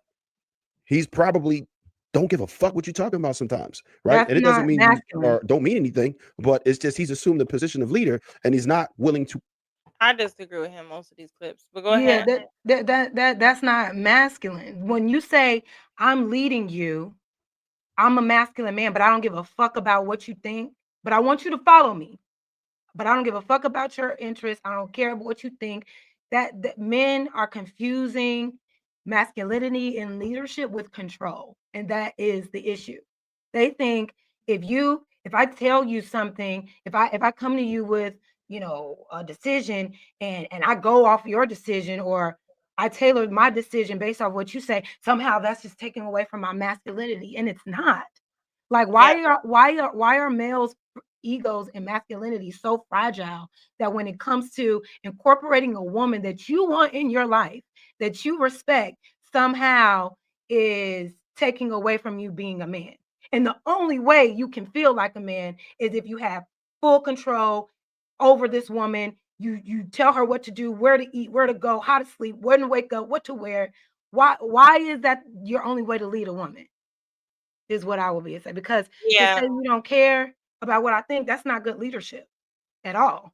A good leader, like just being someone that works in management, a good leader considers their employees, because your employees, and I'm not the one to compare to relationships to work relationships, but I'm saying in the aspect of leadership, these things Mhm. apply at all cases. You have to consider your following and what their interests are in order for them to bring out the best outcome that you're ultimately trying to get to. You want to Yeah. be the boss, but go ahead. Yeah, no, I think two things could be true. I also think that collectively, um just generally, I feel like the part where it comes in the trust, where I know where Spaces is getting at. This is what I was going to bring up, which is why this is a perfect comment on time. But I'll just read it. He said they don't feel safe, but got kids by him, right? I was going to say, I think the part where it goes into is how does he, I don't think a person would care to really change or even take you serious that you want something changed if you still give me the access to the coochie that I want in the first place. Because if I still can get all the access to you, why would I change if I'm getting all the access to you without the change? You know what I'm saying? It's just like, why would I do it? So I think that's where it becomes The it change kind in of what falls. though? The change in what? Whatever the woman feels like she wants that man to change to get better, that will make her more comfortable in trusting him or whatever the case may be. Because not having sex with a man I don't trust means I can get an STD. I can get, like he's saying, left with a baby. I can get in so many different situations. He could be a down low man. It could be all kind of shit. So why we need to figure out why I don't trust you before I give you that level of access. So I think that's why, according to why we don't really get hurt or it kind of gets dismissed, or why would I change anything if I'm still able to get what I want from you? Like what they used to say, why buy the cow? Right, when you can get the milk for free. I Yeah. mean, that would I don't really know, Lucky. Like I feel like there's value in commitment, even though you may be having sex already or whatever. I do think you evolve as a couple, especially if you are engaged or married. I've never been either. I've been in a few serious relationships. As you know, I'm in one now, and it's not a dynamic where I know I'm with a leader, right? I know that I'm with a man that is going to lead not only us but himself in the right direction, right? But I don't also feel like, you know, I have to go out my way. Let me choose my words wisely. I don't think that it's healthy dynamics in relationship where a man feels just because he's the man that he's the leader, because there are a lot of men who don't know how to lead. And if you are a good leader, that your leadership is tampered with if you allow your woman to walk with you instead of behind you or beneath you. Well, go ahead. I don't think I feel like sometimes the topics are sensationalized to think that everything with a penis is designed to be a leader, and he's just Yeah, I and it's think not. it's okay that each relationship is individually set for that person. If the woman is stronger in these areas, then she's stronger in these areas. And maybe I think you should put your ego to the side if you're not that man who can speak well, who can take control, who can trust yourself to be able to say what you need to say and not fear that she's gonna leave you. Because I think that's also a person that understands that I know what's best for me. I know how I move. I'll trust myself, and I think to gain trust would would be the level of respect and how you see that person handles themselves. So I think it's not really about whether that person will follow you. You do what you're supposed to do. So I think generally speaking, both people have responsibility in that scenario. For But just sure. pivoting into this might be risky. I'm not sure if you check this out. They was having a little conversation about popular topics, and there was a little bit of a scuffle. Someone told me, so we're just gonna check it out for the first time with you. Let's go. It's a little different. Hear me? Yes. I love you. Go ahead, T. I want to say this with the food stamps, right? Okay, so because I receive SNAP benefits, supplemental nutrition, whatever it's called, because I have children and my income is enough barely to feed me. So if we want to cut food stamps, sure, cut them for the adults. But I think a lot of people are not understanding that food stamps are really for children. That's really how a lot of them even get approved for extra amount of funds, is for the children. So if my income, let's say I make $19 an hour, if my income is not enough to feed all of the children in the household, why the hell are we cutting food stamps? This is what doesn't make any sense to me. People are really only looking at judgmental part. Oh, you're Those wrong. your kids. Oh, That's what they're gonna say to you. Those your kids that you supposed to feed. sure. These are our kids. Let me show you something I learned in y'all business kids, my bad. class. Right. No, we are the world. We are the people. These y'all kids too. Okay. Then they need to pay everybody rent, and we all need to get food stamps. Damn. Sure. We can all get need to food get them. stamps because Even the ones it's- without kids. We are the world. We are the children. Take away. We don't want to pay no motherfucking bills either. People without kids get food stamps all the So, time. in order for a lot of us Hold on, to let her get it food off, Sherelle. stamps, Let her get it off. You said what? My bad. No, I was saying people without food stamps get food. I'm sorry, people without children get food stamps all the time. Yeah. Men and women. Yeah, So they that was just dumb. they get us up. That's true. There's a lot of people without kids on food stamps. Yeah. Yeah, because Sherelle getting angry. I don't know why she. People always throw that card. Yeah, this is what we do. We look at the poor, we judge them. We don't look at the rich and we don't judge them. And there are benefits that the rich get just for being rich. Shit, fuck, I know, because I work in the industry where I know. So, I've been told that the cost of living is going up 2.8% next year. Now, if you're going to keep our income at still at $7.25 an hour, because that's how much it is down here in Texas. If you're going to go up 2.8%, why not pay people 2.8% more? See, y'all are judging people for getting paid what the state pays us and not being able to afford anything. Okay, we understand there's our kids, but why y'all don't make these judgments to the rich? You know. So But that's because That's the rich, my we don't thing. have because we don't have to take care of the rich. So this is Yes, we also do. the thing. Yes, we do That's take not care of the another- rich. wait, Everything we do is They go in the taking rich care of the pocket. rich. Wait, hold on. Let me finish. hold The on, rich because I pay the wanna most. Oh my God. No, tyranny is 1000% right. Everything, every tax dollar, everything that this whole design of America is lacing these billionaires' pockets. What do you mean? That's why they rely on us as a society to engage the way that we do, to be such big consumers, to pay taxes. It's literally lining their pockets. So Miss Sherelle was completely wrong about that. And tyranny is. You think our money, or do you think us consuming and buying in their businesses makes them rich? Wait, Because yeah, like if they have businesses, like we make business owners rich because they supply us with resources. As far as what the argument I think comes in is that the taxes that are being dispersed in our money, it is also not how they're getting rich. You know, but I get what you're saying on a government standpoint. But even most of our taxes don't even benefit Americans. I mean, honestly, That's we the should whole all other be going exempt at this point. But the thing about it, when it comes to like this Super chats EBT, out the live. Sorry, boo boo. He said I'm paying for my super chat with EBT. Go ahead. We take all of it. You know what I'm saying? What else we take? I don't know what else we take. We take Zelle. Go ahead. Zelle, Apple Pay, Cash App, PayPal. But no, I was just saying, wait. Hello? Okay, I'll push play till you come back. Okay. I Okay. don't want to get into it. Where you think? I thought you was on the phone. Okay, go No, ahead. it's fine.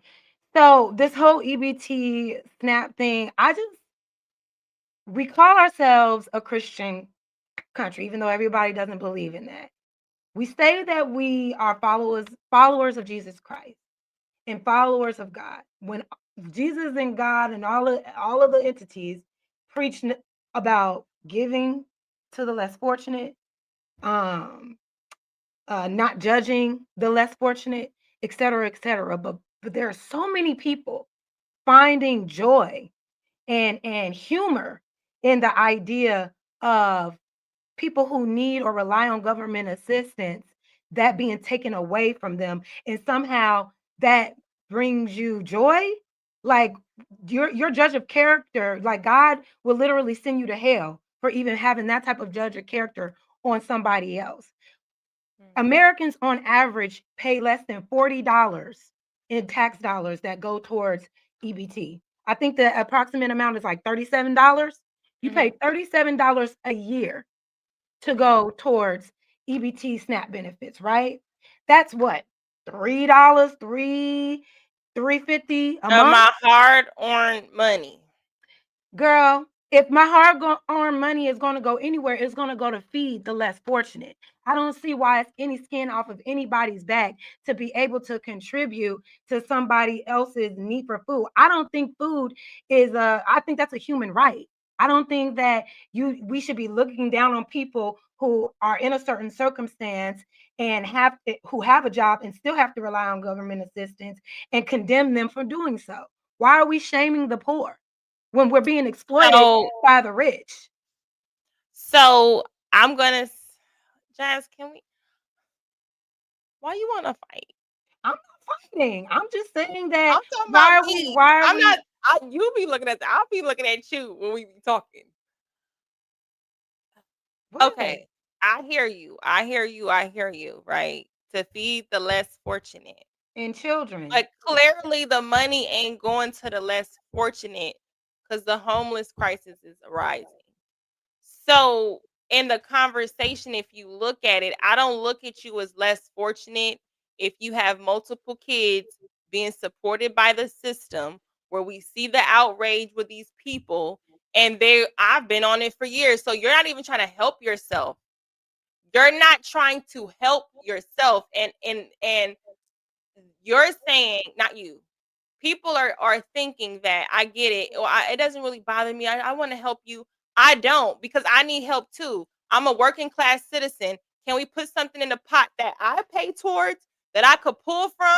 How can I pay in a basket that, because I work out here, it says you can't make more than $1,200 a month to qualify for a minimum.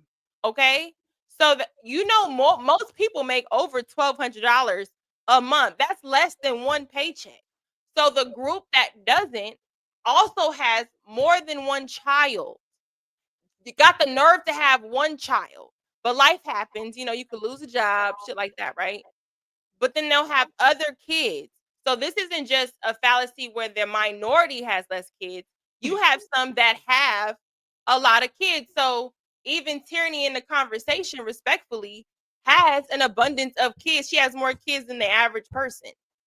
So if you know your paycheck cannot feed your mouth, you are mentally not well if you choose to have other mouths with your paycheck, where your sex ethic cannot exceed your work ethic, to where we need to go to taxpayers who work ethic can't qualify for when they have a rainy day, or they need a little bit of help, or I could use shit $200 towards my groceries, or nothing, no voucher to help. So that's where I stand. It should be for like disabled people, like older senior citizens, veterans, people like that. You know what I'm saying? Who actually did things, or they have situations going on, or maybe what they do with insurance, like you qualify for insurance up until like 25, you can be on your parents' insurance. I think young adults who just starting off life at 18, and then you get to a certain age, or maybe you lose your job, and so we give it stipulations. But when you hear the recipients, by and large, it's more so like, I've just been on food stamps relying on, like it becomes an enabler. Yeah, so I think that's where it goes. I don't disagree with you. I feel like I don't mind that my taxpaying dollars go to people, but it also bothers me that the people on the street that are homeless, that could be getting benefits or whatever, won't get those benefits because there's an abundance of families on benefits who've been on it for years. Well, we agree on that. But what I'm hearing is there's an issue with how the government protects its citizens, because a lot of those homeless people, those are U.S. veterans. We say we are so patriotic.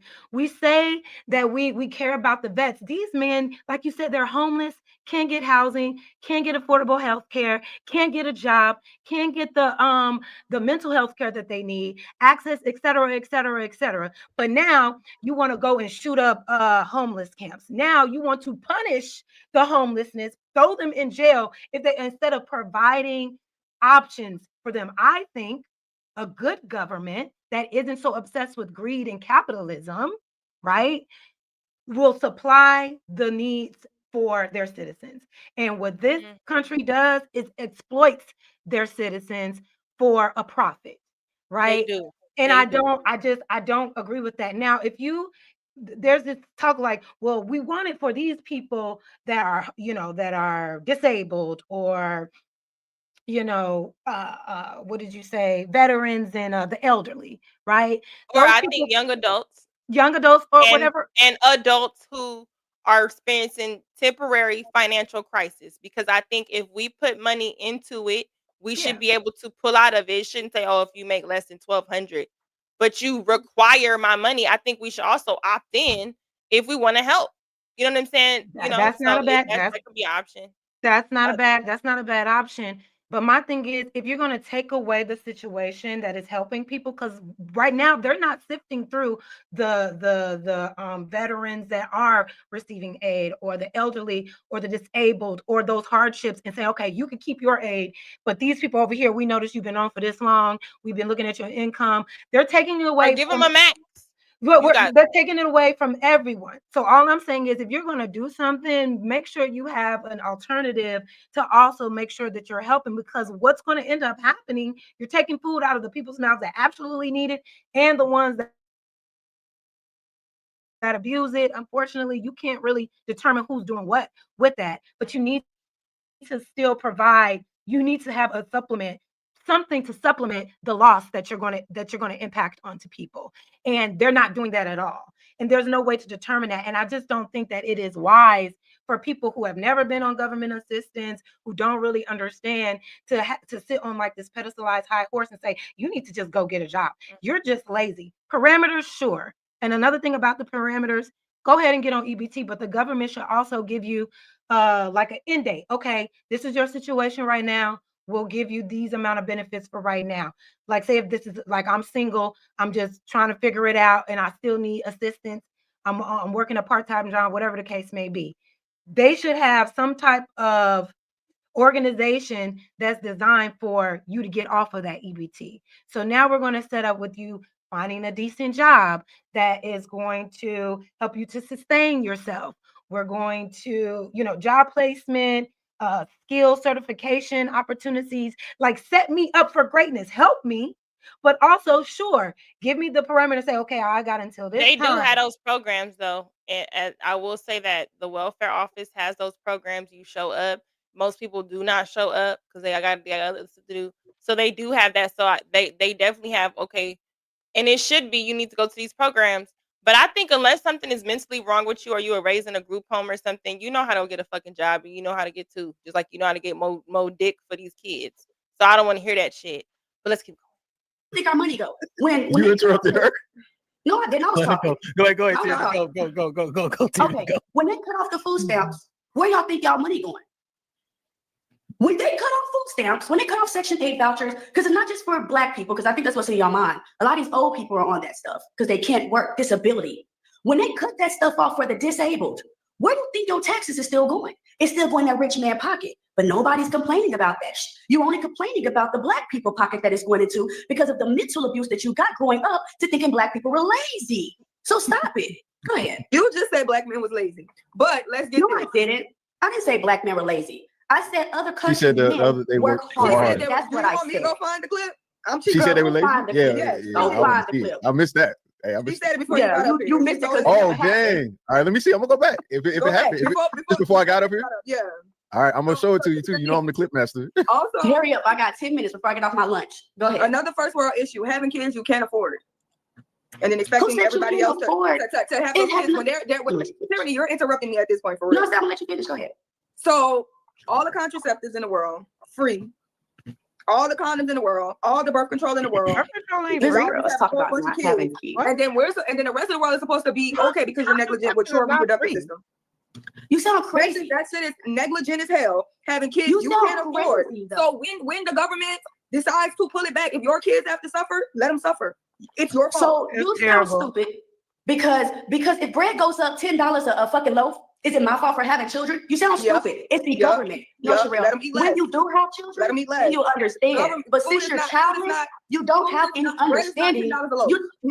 You It's sound not. stupid $1 to say bread. because the cost of living is going up, that it is my negligence to have children. Yeah, What it's do you think negligent. It's what do you think negligent you to have created children you for? can't afford. It's What are you borderline. created for? It's borderline child abuse to have children you You can't afford. sound. Sure, I'm not gonna argue with you. Y'all should literally be neutered. You sound stupid. Y'all should, Damn. I'm y'all honest should have with to take. You should have to take mental tests and all of that to produce kids. And I wonder how many kids she has with that mentality. Yeah, I kind of I do agree. Hold If on. you, oh She said they should be neutered. yeah, that's what It's she said. exactly what we did not want to happen. I just think I do agree that if you're aware that you are in dire straits and you are basically in poverty, you don't need to be bringing kids in the world. But to say to back big Neutered is crazy. I'm Mooder still is on nuts. But to piggyback off that, the reason why so many poor people have kids is because that's all they got time to do, unfortunately. Well, Not making an excuse which for it, means but that you have no work ethic and you want me to feel sorry for your able-bodied ass. Why? I get you on that. I get you on that. I get you on that. You should always want to, level Okay, so yourself up to Sherelle do does better for not yourself. have children, personally knowing. But You the said what? thing is, I said Sherelle doesn't have children. That's the girl on the right. But the thing is that I do agree with the fact, and even in my live stream, that it is abusive. Neglect is a form of abuse. And sometimes we don't acknowledge certain abuse because it's not just physical. But these children, you're not able to think, you're not able to learn, you have behavioral issues when you're not able to get the right nutrients. Even still, right? When you see these people, the fact that you don't have it in your mind to, when you have that first child, to do the best you can to provide for them, we think, oh, as long as I could feed them and put some half-ass decent clothes on them, I'm Yeah. raising them and I get them to school. That's not it. That's not raising that kid, because then you're having other children and you're saying, feel sorry for me. It's hard out here. Most of the issues and the things in our lives that makes it hard are our decisions. Is literally our decision. So if it was hard with the first one, or maybe you was in a good financial spot, which really that is not the case, because even a person who had a good career or a good supportive family or a good relationship with a man or a woman, even when they fall off, it don't look like some of these people's fall off when they have multiple kids. You know what I'm saying? They kind of generally know what to do. The fact that people who are in these situations finds themselves to lay on their back and have other children, there has to be something mentally wrong with people who are in impoverished situations that I'm willing to look into, not even being funny. Because that dates back to that documentary I was saying before, years ago in like 1970 something, in the projects. They were having multiple children and they weren't even out of school yet, but they had no father. They barely had any education. Some of them didn't want to go to school because they felt dumb or whatever the case may be. But it's just the fact of, like, if you have children and then they have fathers, so it's like you're saying that none of the fathers can help, or nobody can help you with the kids. You don't have a family structure to the point where it's just you and these kids. You're their only hope. So if that's the case, it's just like, why would you put yourself in a situation, again? So I think that's where it gets harder for people. And I think that goes on the government. There should be, look, we can help you with your first kid. And then if you have another a child that you want to apply to put on the system within a year or within an X amount of years that you can't afford, we need to look into you as a person and figure out, why do you keep having children you keep asking us to help with you with? I think the country should be a lot stricter in other areas, not just take it away. Because people like that, it's like, no, we helping you with one kid. Then you need to submit some sort of evaluation as to why can't you have children? Because then we don't want to be the big scary government that says you need to have your kids, or abort, pro-choice. That's when you get into that conversation. But we don't want to be controlling what you do with your body. But goddamn, you keep coming over here asking me for help while you being free to do with your body. You also can take your body to work. You also can, do some other shit, girl. Like, I don't know. But yeah. But this is what I'm saying. You don't say nothing about the rich. Have kids. It's ridiculous. So again, because rent is $1,500 for one bedroom, I'm negligent for having a family. Mm-hmm. You're angry towards the wrong people. If you can't afford, so if you can't afford it, no, baby, you're okay with being a single woman. I love being a mother. I love being a mother, and that's why I work. That's why I have an education. I'm not crying about my kids ain't gonna be hungry. Complaining about Trump doing what Trump. Well, Tierney, I am so happy you are here and you are at work. I hope you are working those extra hours so you can't, cry about EBT. Let's keep going. Okay, but my kids that's are what Trump gonna do. But it's just, you want to be dependent on a country to have kids you can't take care of, and then expect the same country that you want to critique in a negative way to take care of you and your illegitimate. I know you're not talking. I'm gonna assume you're not talking about tyranny. You're speaking in general, because nobody told your pretty brown self that mothers can't afford their kids. But like they can't afford their kids. The rich gets help, but you're complaining about the poor. They can't afford their kids. She just literally introduced herself in the conversation as a person who's affected by the EBT crisis and is struggling. I don't get it. Why would you insert yourself if you didn't want to make yourself the example? Because rich people take care of their kids. Rich people are on food stamps. Rich people are on Section 8. Sherelle, we take care of their kids. Rich people can afford their kids. Y'all because of our taxes. Y'all are crying about having kids you can't afford because you don't want to close your legs. That's free. Because of not our letting taxes, letting you is free. No. Free. That's very free. That's some very free shit. I want to argue with him, and I can't argue with someone that has no experience. Go ahead, baby girl. I experienced a bunch of experience watching a bunch of women who can't afford to take care of kids. So what, you just open your legs and not having no kids? Well, what that make you pointless? Next, anyways, Alexis from Texas. I'm not opening my legs. Sorry, I'm talking about women with kids. You ain't got nothing to show for what you got going on. I'm not having kids. I can't take care of. I'm crying on the internet about. No, that's not why you're not having kids. But okay, God gives kids to certain people. There's a reason you don't have any. No, here's the interesting. So sad. Y'all sent this shit. Okay, so I feel like I'm in the fight and I'm instigating. Okay, so I thought it was on the topic. We can kind of. You have some thoughts? It's really, it's just sad to me because you got a woman with a kid arguing with a woman without a kid, and they're both kind of passing judgment on both. Both make. I'm more so in alignment with what Tierney is saying, because I just don't believe that we should be gloating and excited to take food out of people's mouths. I think that's cruel. But I also understand what Sherelle is saying, that if you can't afford your children now, then you shouldn't be looking to have more. You shouldn't be looking to bring kids into a society. I feel like nobody should be wanting to bring kids into the society that we are under right now, because it's not looking good. But I get both sides. So let me ask you, what would it change the conversation if I told you Tierney has a husband? I already know she's married. So, and you still need us to help you. This isn't like the scenario we've been talking about. This is a two-people household. Okay, so wait a minute. So here's what I'm hearing when you say you need us. So is it a bother to most Americans that are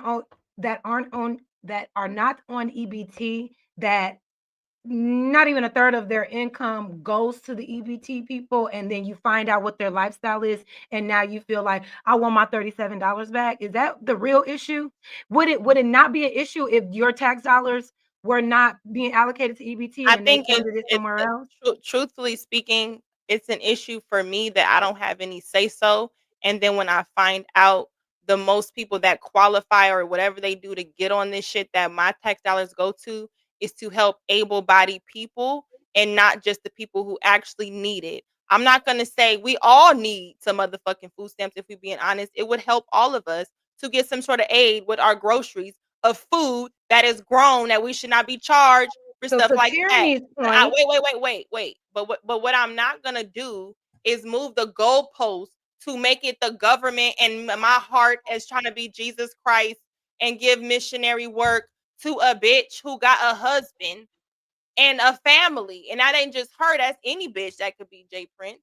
That could be any guy, any person on it that can be working just like me to provide for what they produce. If I have no say so or when and what you fuck, I should also have a say so in which families I want my money to go to. And since that ain't the case, I don't like the fact that if I have a problem with and I keep separating the two, it gets put in a box as though I'm saying, oh, well, it's just $37. I don't give a fuck if it was $5. It's my $5. And why do both of y'all need millions of Americans to donate $37? That's the conversation. I think it's unfair. I also don't like my tax dollars going to Israel either. That's another conversation. But I'm saying, and the things that we can control that they gave us to care about, or that they're saying, yes, it ain't, oh, we're rejoicing because they're homeless. No, because the homeless is still homeless. So the system ain't never really helped the homeless. The homeless System ain't helping none of us. So System not helping us. Okay, so if Not even it's helping really you. not helping, then what is the problem? Then why is it taking our money for something that's really not helping what I want to help? Even still, you can't even be on EBT and try to help yourself because it's fraud. So then it's designed to keep you broke. I'm saying the system. So you didn't hear about the lady and the people. If you are using your EBT to buy stuff, you know what I'm saying, like groceries or ingredients, and you want to sell food with that information. Oh, right. With that food, it's fraud. You know what I'm saying? So I can't even get ahead with it while getting myself off. So that means it's designed to keep you financially at a level if you want to get it.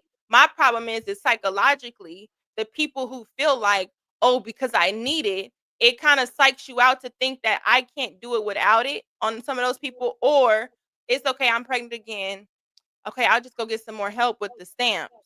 Yeah. It's like a clutch. It's something that they rely on, that they know will be there if they make these decisions. So what I'm saying is I just believe if you take this away, maybe we can get some regulation, but I hate that the conversation is always none of it or all of it. You know what I'm saying? Like, that's why I said I agree with stipulations on stuff. Like, even when it comes to abortion, why are we arguing whether or not she gets to get rid of it? We should have stipulations on it. You know what I'm saying? Not just you either have it or exactly. I get that. I totally understand that. What was I gonna say?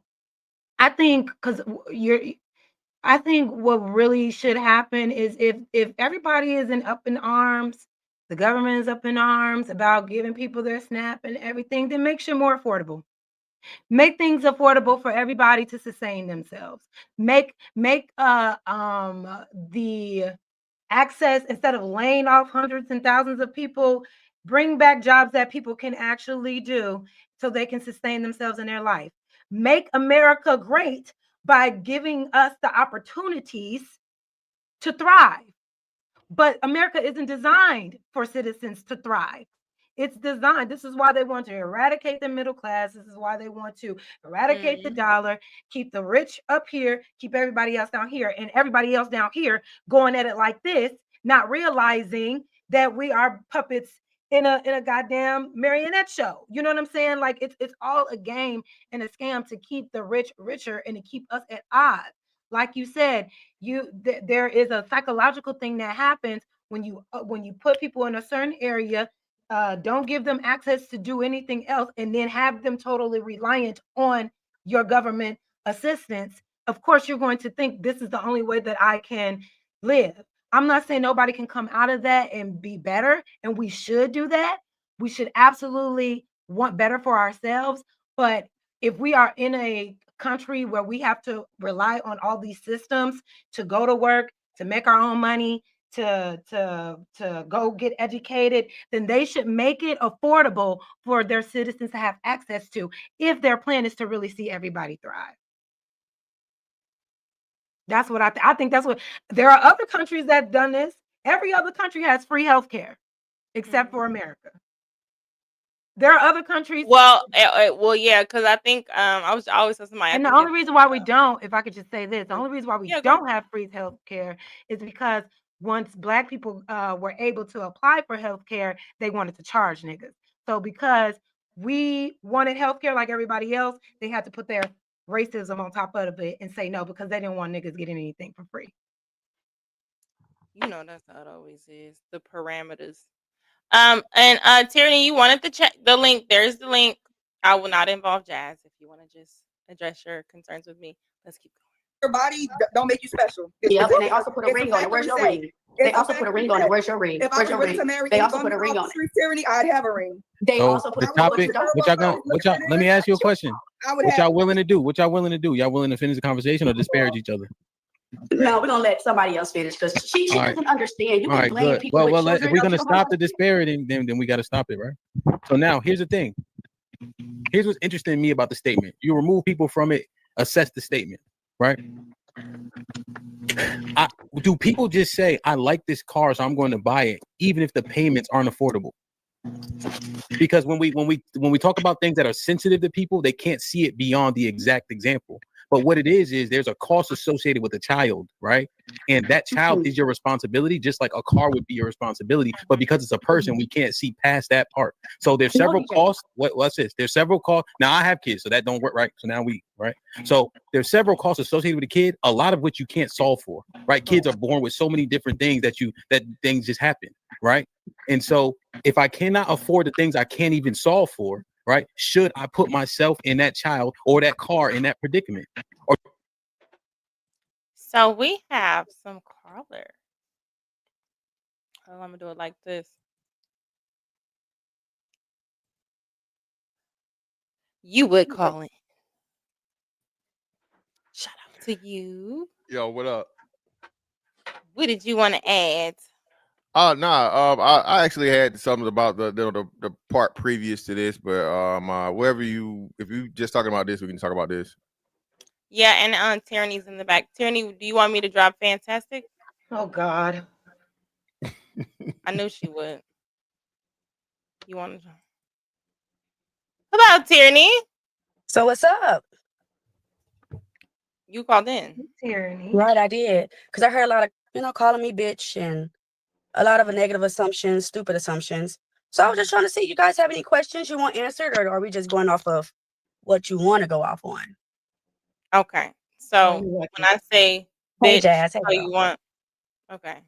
So that's how you talk. So I kind of meet people, how they talk. So what did I say don't that call you black women disagree with? bitches, but go ahead. Okay. Well, I apologize for using bitch to sensationalize my point. But what did I say that you disagree with? Really, the bitch part. Secondly, Okay. I don't work. I think if you guys listen, I was currently at work. I'm currently at work now. I didn't say that you don't work. So a part of using you as an example for the EBT point was that in itself. You introduced yourself. So if you work and you're on EBT, you said yourself your check is not enough to even feed you. I didn't say that. I said if. I gave an example. I said, let's say I make 19 an hour. So are you on Secondly, EBT? oh, absolutely. I would And your take check anything. is your I check would enough take to feed, anything. is I your would take check enough anything that the government offers. is your check enough to feed you and your family without EBT?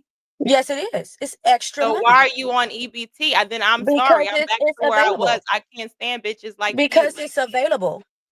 It's available, and I qualify for it. So this trumps the whole point.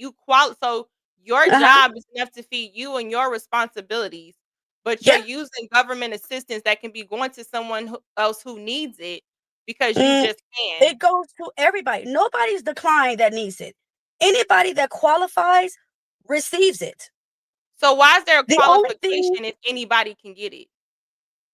there's a qualification for every single thing in this world, Lucky. Wait, I'm not even here to talk about the system and where it's set up.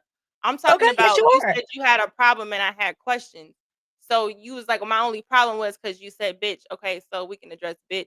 But now I'm My back on problem that is because because I'm why getting the cut fuck off. are I you can't. on EPT I if can't if finish your because for job one, I'm a grown ass woman. I could do what the fuck I want. Secondly, Okay, you guys and are that's the questioning my problem with the husband. My conversation. husband works. My husband and I are smart enough to know So then, if it's then he offered, needs to help take you it. with your kids. You and stop need to acting get a fucking one. You need to taxpayer. get one before you start questioning mine. Girl, I got you. You don't even want to have that conversation with me, Wiz. No, you Okay, should let's get not one even do before you that. start questioning Ramen noodle. mine. We're not gonna do that whole thing. Try to say, oh well, you need to get one. Then stop You're bragging talking on a about my nigga. husband. You're bragging on a nigga who, cause he got you on EBT, bitch. No, he don't have me on shit. I had it Talking before I about- met him. Yeah. Oh my I had it God. before. Hold on, Jazz. I got you, baby, because I had EBT before I met him. It's offered. The Oh, so fuck? you an I look EBT like. Can I veteran. finish? Can You I finish? just do Can I EBT. finish? Can I Like, finish? what the fuck is we talking Can about I up here, finish? Can I finish? But Oh my you have god. a problem Oh my with the god. word If I bitch. can But finish, bitch, are you jealous that I'm on fucking EBT? and Are you you got not? hold on, Jazz don't know this side, and I don't want her in the situation. So let's go ahead and take her down. Go ahead, Okay. because you got a problem with what I'm on. Are you paying my motherfucking No, I bill? got a problem. Bitch, Are hell you paying my yeah. bill? Jazz You're not just paying told the me damn bill over 37 here. of my motherfucking You're dollars not is paying. going You're to not people even like in you. Texas. Are you in Texas? You're not paying shit. This You're not girl, paying shit. let me tell you, she don't even know where I live, even though I said a lot on the Okay, panel. and I asked you, are you in Texas? Does it matter where the fuck I am? I'm Because somewhere you're where not paying. You're not paying anything of tyranny. So what does it matter to you? So you have a problem with the topic that we're talking about in America about EBT and it getting cut? Or are I you don't trying to care say, that EBT is oh, getting people cut. in other states, if you don't know that your particular dollar is helping me who don't need it, but I qualify for it. So you want YouTube to believe that you got this abundance of money, but you're doing fraud to get on EBT? That's fraud. Anyways, girl, let me show you this. I work in a property with 121 You don't have people. to brag on me. Right? That's what black people do. And the You don't have to property is brag on me about some predominantly jobs. white. Can you listen? This property is No. predominantly white people. And predominantly of these white people are on EBT. Yes, But it's that's only most a of problem recipients. But we're when talking about mothers you. decide to talking get about money. you. Why do you care so much about what tyranny is on? Because you, tyranny, I don't understand if you can comprehend. You put yourself No, y'all can't in the comprehend. conversation. And then you talk about what my husband This got. is Like, what you. you about? This is you, though. Yes, that's me. This is That's you me. in the Where's you? conversation Right, defending that's me. EBT. Then they need to pay yes. everybody rent, and we That's all me. need to get food stamps. Sure, we all need to get them. So then, Everybody get food stamps. Go get it, y'all. Go get it. then you say, well, what it did with me? Well, you're the one who entered your situation in the conversation where most what you can comprehend to say most people's backlash with EBT is not the people that actually need it. It's the people who don't need it and they take advantage of the system. That's been the EBT conversation. is not for people that don't need it. Hold on. Listen, because then you come up here and then you admit to taking advantage of the system. That's not taking. I said I qualify. Now, if I didn't qualify and I'm lying on an application, that's taking advantage. ¿Tú comprende o no? I'm not taking advantage of anything. I'm taking what's offered. Okay, and that's what everybody black in America should do. If it's offered, take it because they're getting it. So why shouldn't you? What we doing? So we want to stay in poverty just so we can prove a point. What point are you proving staying in poverty? Tyranny, you literally said, yes, my check cannot sustain to barely feed myself. So are you saying you lied to prove that point? Because if you did, then that's cool. Wait. What's the lie? What's the lie? When you were on Hamp's panel, you said your check, your job check is not enough to feed you. Now I'm saying, were you saying you were saying that just to make a point of something you don't fit the description of? I said, let's say I make 19 an hour, okay? And let's say that what I make isn't enough to feed an entire family, including rent, including gas, including electricity, including insurance, everything. What the hell is wrong with people saying I need a little bit more assistance? Nothing. Oh, I Nothing. am. I definitely am running that back. Run the take. I don't come up here and lie. Hold on, Lucky. We don't know nothing about you. We don't know nothing about you, Lucky. But when a woman come up here and be honest about herself, people know when a woman be, I know you got a son. Hold on. Now you saying I have a son. People who follow me know enough about me because I Okay, share a lot. right. Do you follow me? So I know what you No. said.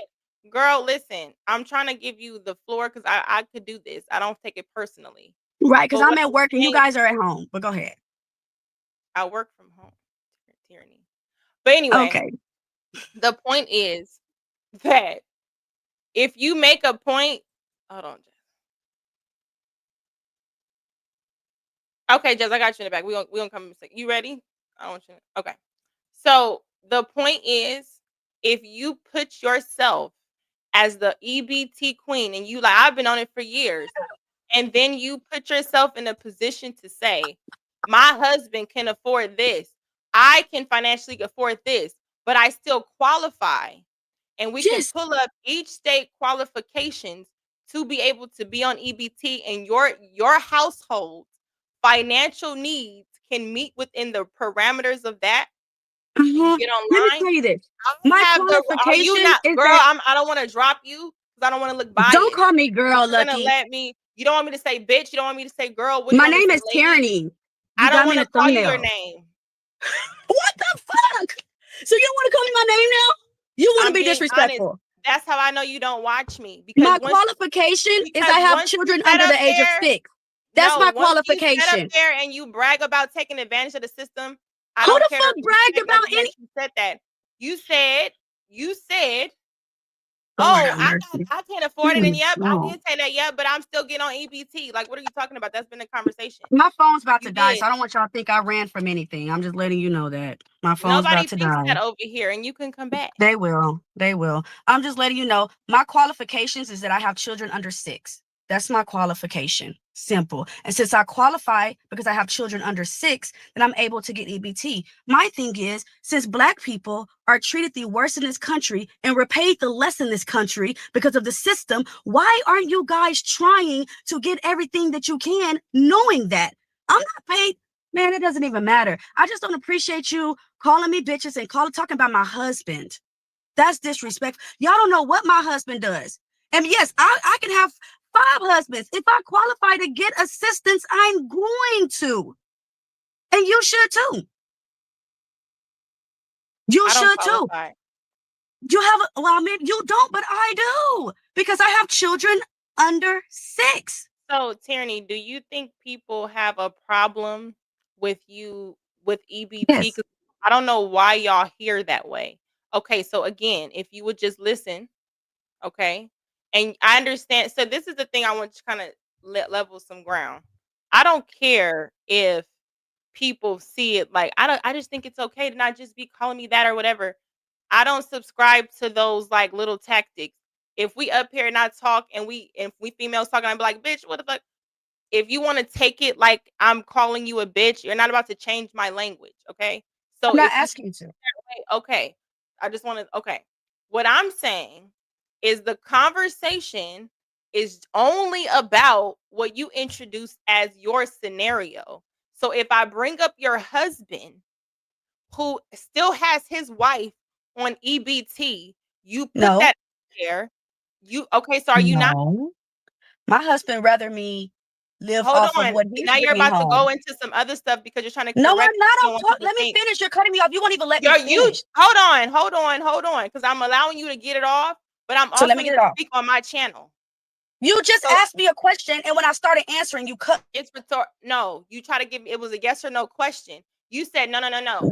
But if you're Yeah. married and you just said you're on EBT, what is your pushback of me saying his wife, he has his wife on EBT?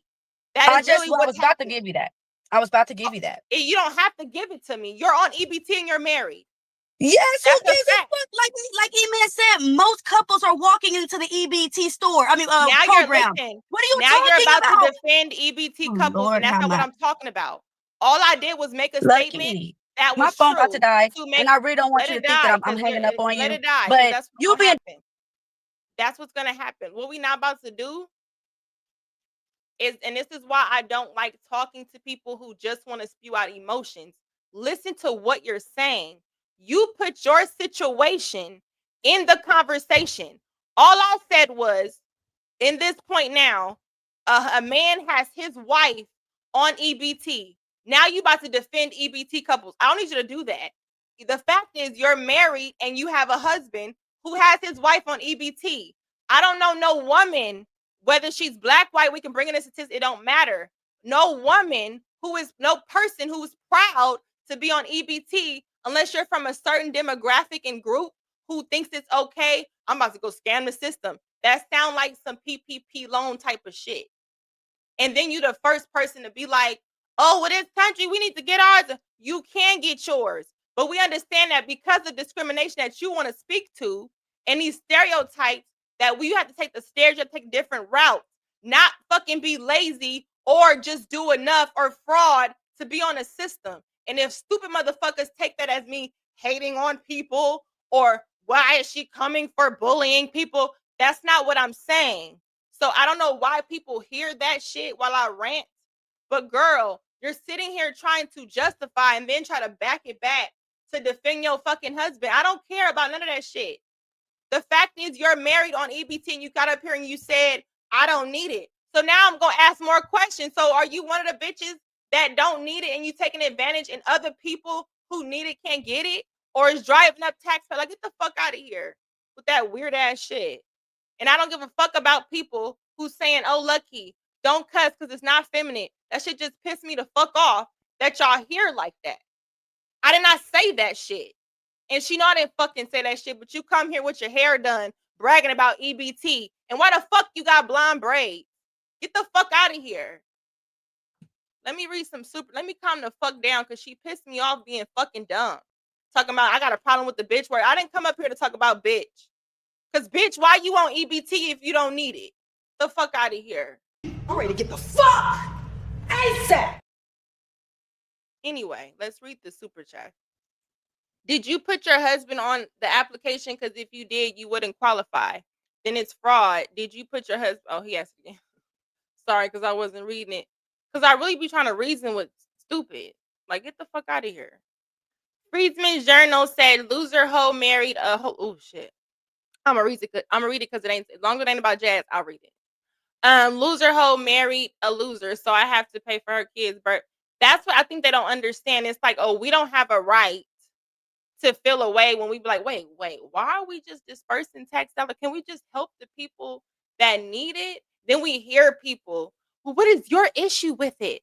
Well, what is it? I didn't say I had an issue with EBT. I had people with, like, girl, like, is the education system here with us? Spaces. The only thing I hear is people owe us money. That's that backwards, oh, we gonna get our reparations. Oh, but we're the ones, I guess. Hi, Jazz. Hey, you okay? Is she okay? That was a lot. That was a lot. That was a lot. That was a lot. We still have a caller in the back. Say your thoughts before. No, because I get both sides. I do. But while there is something to say about those who are taking advantage of EBT, there are billionaires that do the same thing, specifically with welfare. So that's why I get where Tyranny is saying, like, y'all don't have no issue with these billionaires that's exploiting the poor. Literally, Brett Favre had a whole not a allegation, but a whole situation where he got all of like a bunch of welfare assistance. Mm-hmm. Right. He got millions of dollars off of a welfare farm. We all know Brett Favre did not need EBT at all. But there are people in these tax brackets that do exploit the poor. That's kind of how the country was designed. But I see both sides. But if we're going to have smoke for the people down here, we should have smoke, a lot of smoke for those. Okay, so I think this is where the part of the conversation I opt out of, and it kind of like, because let's have smoke for the rich people. We do. Why can't we disperse smoke for the people that take advantage of our money, whether you're rich or not? Why do we have to pick and choose? I will fight everybody in this bitch. Why the fuck we can't have that type of energy? Why is it, oh, they're so down here? You just look how you just said she's so down here. She came up here to say, bitch, I'm not down there. And I'm still taking advantage of your money. And bitch. Yeah. And then that was her attitude. Yeah. But we're supposed to, oh, but yeah, let's not pay attention to her because we know them poverty people in that mindset. Let's focus on the people that's scamming, or let's just focus on scammers in general, whether you have money or not. I don't like people that scam and at my expense. Can we say that too? I don't like when I think I'm about to buy a house on Zillow and it's an African who lying about selling somebody else's house. I don't like that either. I don't like when Habibs call me talking about, hey, have you been approved for a government loan and all this type of. I don't like that either. We can talk about all of the scams, but why is it that when we talk about a scam and it just happens to be, and we know the largest demographic is not Black, so why did a Black woman feel to put herself in a situation to fit the stereotype that we have to fight, Jazz? Why did she choose to do that? I don't know. I just think that both sides can be true. I agree. Fantastic. Who was your call? Let me move this. Shout out first and foremost. A couple of things. Yeah. People have a very, very poor understanding of how, I guess, like the system works. Poor people don't get paid by your taxes. I mean, I'm sorry, rich people don't get paid by your taxes. The government does. So everybody keep talking about, oh, they getting paid off, but no, you get paid by, again, patronizing the corporations they build. Without the rich people, there'll be no jobs. Without the rich people, there'd be no goods. Without the rich people, there'd be no grocery stores in the first place. You have to hunt and kill and grow your own food. What can you hear? I'm speaking clear English. I'm gonna say it again for you since you said what. Without the rich people, there would be no grocery stores, and you would have to grow, hunt, trap, kill your own food and process it. So when people say these really stupid things that they don't understand, that's clearly right in your face, it just shows again how people just want to be emotional and not just go with the actual shit that's just right before your face. Okay, very, very few people know how to do anything as far as hunting and gathering, growing, any of those things, right? Another thing. So let's go back to the most important thing. It's crazy to me. The government bails out rich people with tax money. You liar. The government. Okay, so if the government doesn't bail out the rich people, what happens? And do they bail out rich people? Or do they bail out rich corporations? See, again, people say real stupid shit. It sounds smart to people that don't know no better. So the government has never bailed out an individual. It's bailed out a corporation. So when you had the banks that the government bailed out, hold on, I got a response for him. I got a response for you from a man. Okay, well, yeah, just have the man talk to me and don't relay the message. Yeah, that's what I'm saying. I can hear him in the background. He can just talk. He ain't got to get on camera. Come closer so you can hear him loud. It'd be much easier. Go ahead. Relax. Okay, go ahead. So one thing I will say, rich people don't create anything. It's intellectuals that create the things in which you're talking about. A lot of people can be rich and literally make nothing, right? So it's like you can be born into it and all these other things, but there's usually the intellects and the go-getters that create stuff. And in turn out, they end up being rich by the stuff that they make. When you say rich, the government doesn't bail out poor people. I mean, they don't bail out rich people. They do because their wealth is tied to the entity in which they control. It's not physical cash, right? So if the government doesn't say this, perfect example, Tesla, right? Elon Musk wouldn't have all that money that he makes. One, because he's an investor into a company he did not make, right? There were two people that originally founded Tesla. Mm-hmm. He was a person that knew how to raise money, right? Because he did PayPal and all these other things, right?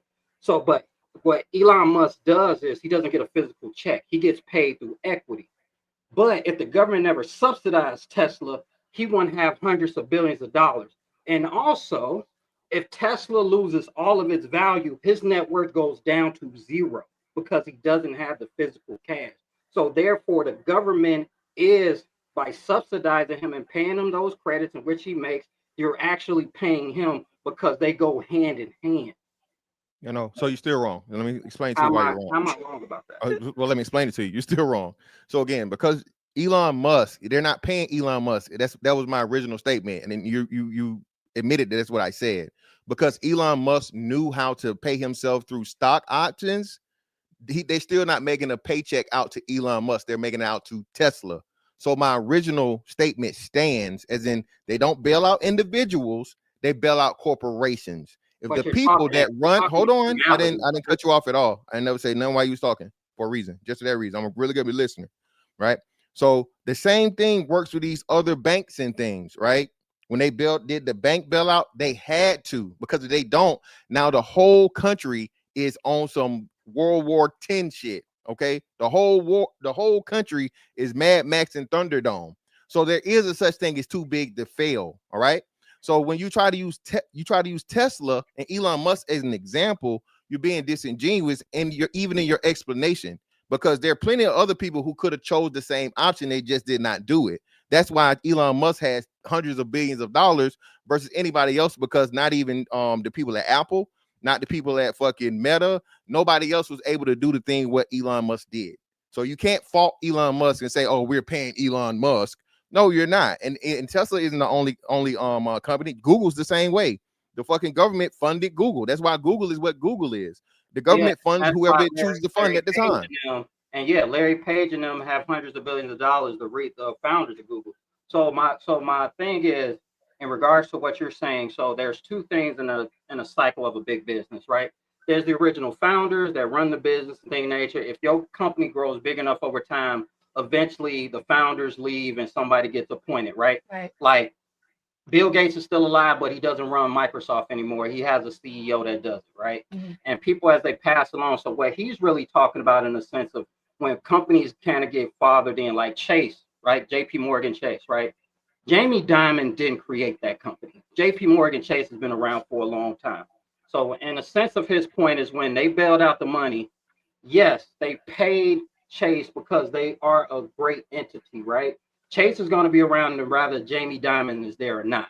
When I use the specific thing about Tesla is, the thing is, Elon Musk wouldn't have his money if one, nobody didn't create Tesla before he did, and he just came in to raise the money. And two, he wouldn't have that money without the government paying Tesla that equated to his increased net in value, right? Mhm. So even though, like I said, while I'm saying it's semantics, either regard, without that government influence, Right. Elon Musk doesn't have his money. So I got a question. How does all of that affect the middle class and everyone else?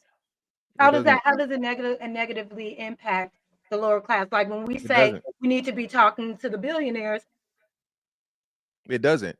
why She should we froze. be instead of arguing with each other? Why should we be arguing with the But it government? doesn't. And One of the issues that he said that the issue that I took in him in regards to what he said was when he talked about rich people creating things. No, like I said, the intellectuals create things, Well, no. right?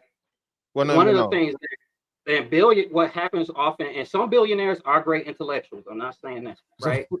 But my thing is, some of them, they know how to do things like, I would say this, Thomas Edison, right? You know, Thomas Edison is he's supposed to be this great inventor, right? yeah, But what Thomas Edison was a great exploiter of great inventors. He was a shark in the waters that knew how to take your patent, do everything, then flip it, and he makes money, right? But he wouldn't have what he has without the black person that invented the filament of the light bulb because he failed at it. Or he wouldn't have, in regards to now to do the electrical current because of Nikola Tesla, where he invented these different things. So my thing is, what people have to realize, it's a give and take in a situation, right? Like, you have to understand that, and I tell this to, if I talk to any billionaire, they'll let you know, is at the end of the day, if they're being honest, I may have an idea, I may have a concept, but me alone, I can't do anything. That's why I need somebody that has special writing, special and all these other things, right? And then you matriculate that down. And that's why the issue with when you talk about working with billionaires, one of the things you got to talk to the billionaire class that they often forget sometimes when you get high on that status, you're not creating all this value by yourself, bro. So, okay, it don't matter. It doesn't matter though. It doesn't matter. Without their money, your idea is just that idea. So again, no matter how good your idea is, if nobody funds it, it's just a fucking idea. This is why people make patents. This is why people sell their intellectual property. So you're further making my point. Without the billionaires, none of that shit matters. You can be the smartest motherfucker in the world. If nobody's out there to fucking promote your product If nobody's out there to get your product on sales, you just have a really good idea you're gonna make no fucking money from. Okay, No. this is why people say, hold on, brother. Again, I didn't cut you Go off. ahead. Not one No, go time. ahead. You're right. You're right. Now Go ahead. listen. All right. So Calm this down. is why I'm gonna say. This is why I'm Go gonna say it again. I'm extremely calm. I'm not. All I'm telling him is give me the same respect I gave him. You calm down. So again, no need for all the faces and stuff. Okay, and your bang too low. But anyway, listen. Well, you don't want to get This is on the thing. anybody's appearance. Let's not go there. Let's not do this. Yeah, Let's not do that. Let's not go on let's anybody's not do that. appearance. Let's not do that. I promise you, it's not gonna go So the way you you, think so it's you gonna didn't have go. to make no shot at my Hair, hair. nigga. I don't understand why you hate on me, nigga. We don't understand. Show love, nigga. It don't show nothing. It don't cost nothing to show a nigga love. All we doing nigga. is getting money. Show a nigga some love, nigga. Wabbly dabbly. Niggas out here don't love me, nigga. You didn't have to make a remark about my appearance. If Well, you don't listen, want me hey, to you do didn't the have to same cut me for off in the you, first place, but then it's be cool. Let me get back. quiet. Let me get back to the Baby, we can conversation. go It's all cool. day. It's cool. It's cool. Yeah, it's cool. Yeah. It's To either way. your point. So like, Relax. so like I was saying, so as Relax. as I was saying before I was so rudely interrupted, okay?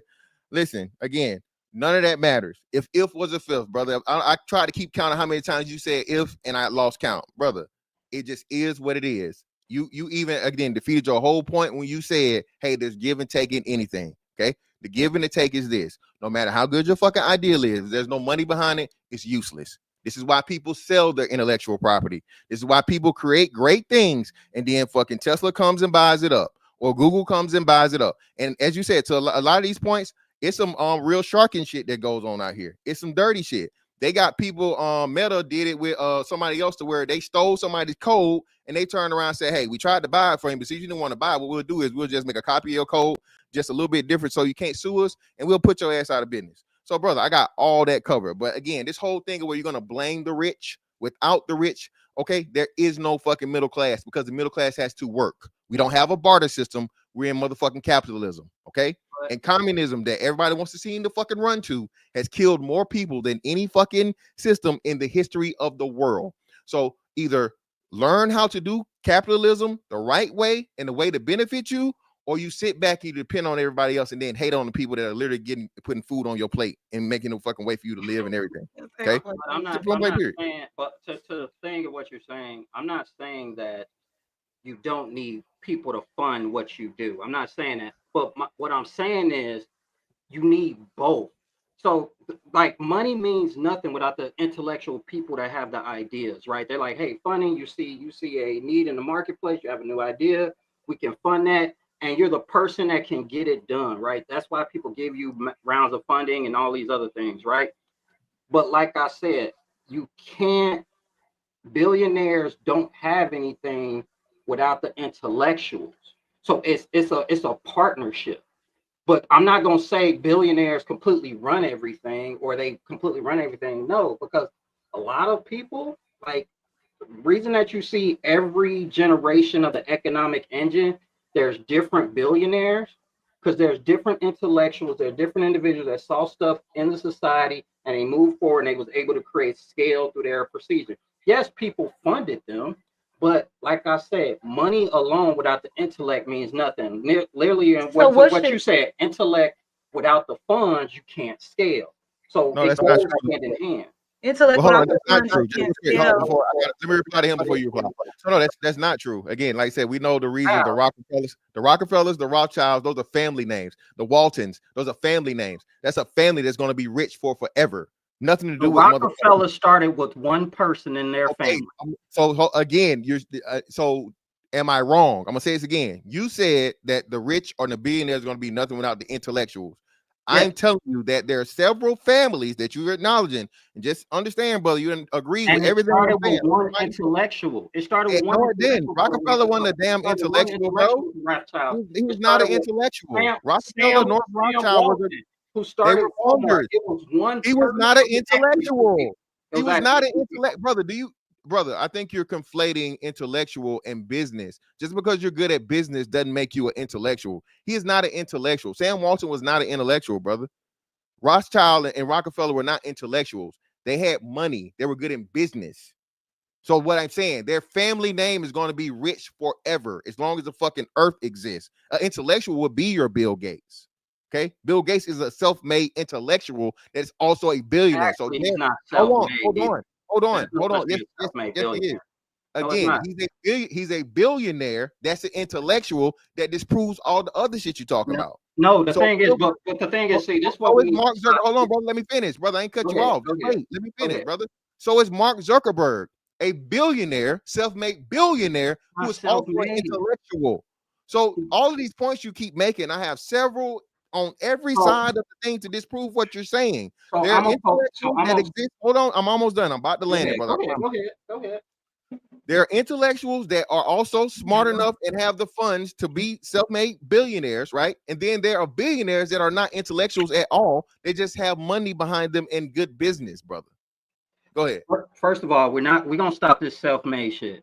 There's no such thing as a self-made billionaire. There's no anything that's done of scale is too complex to do that. So you talked about Mark Zuckerberg.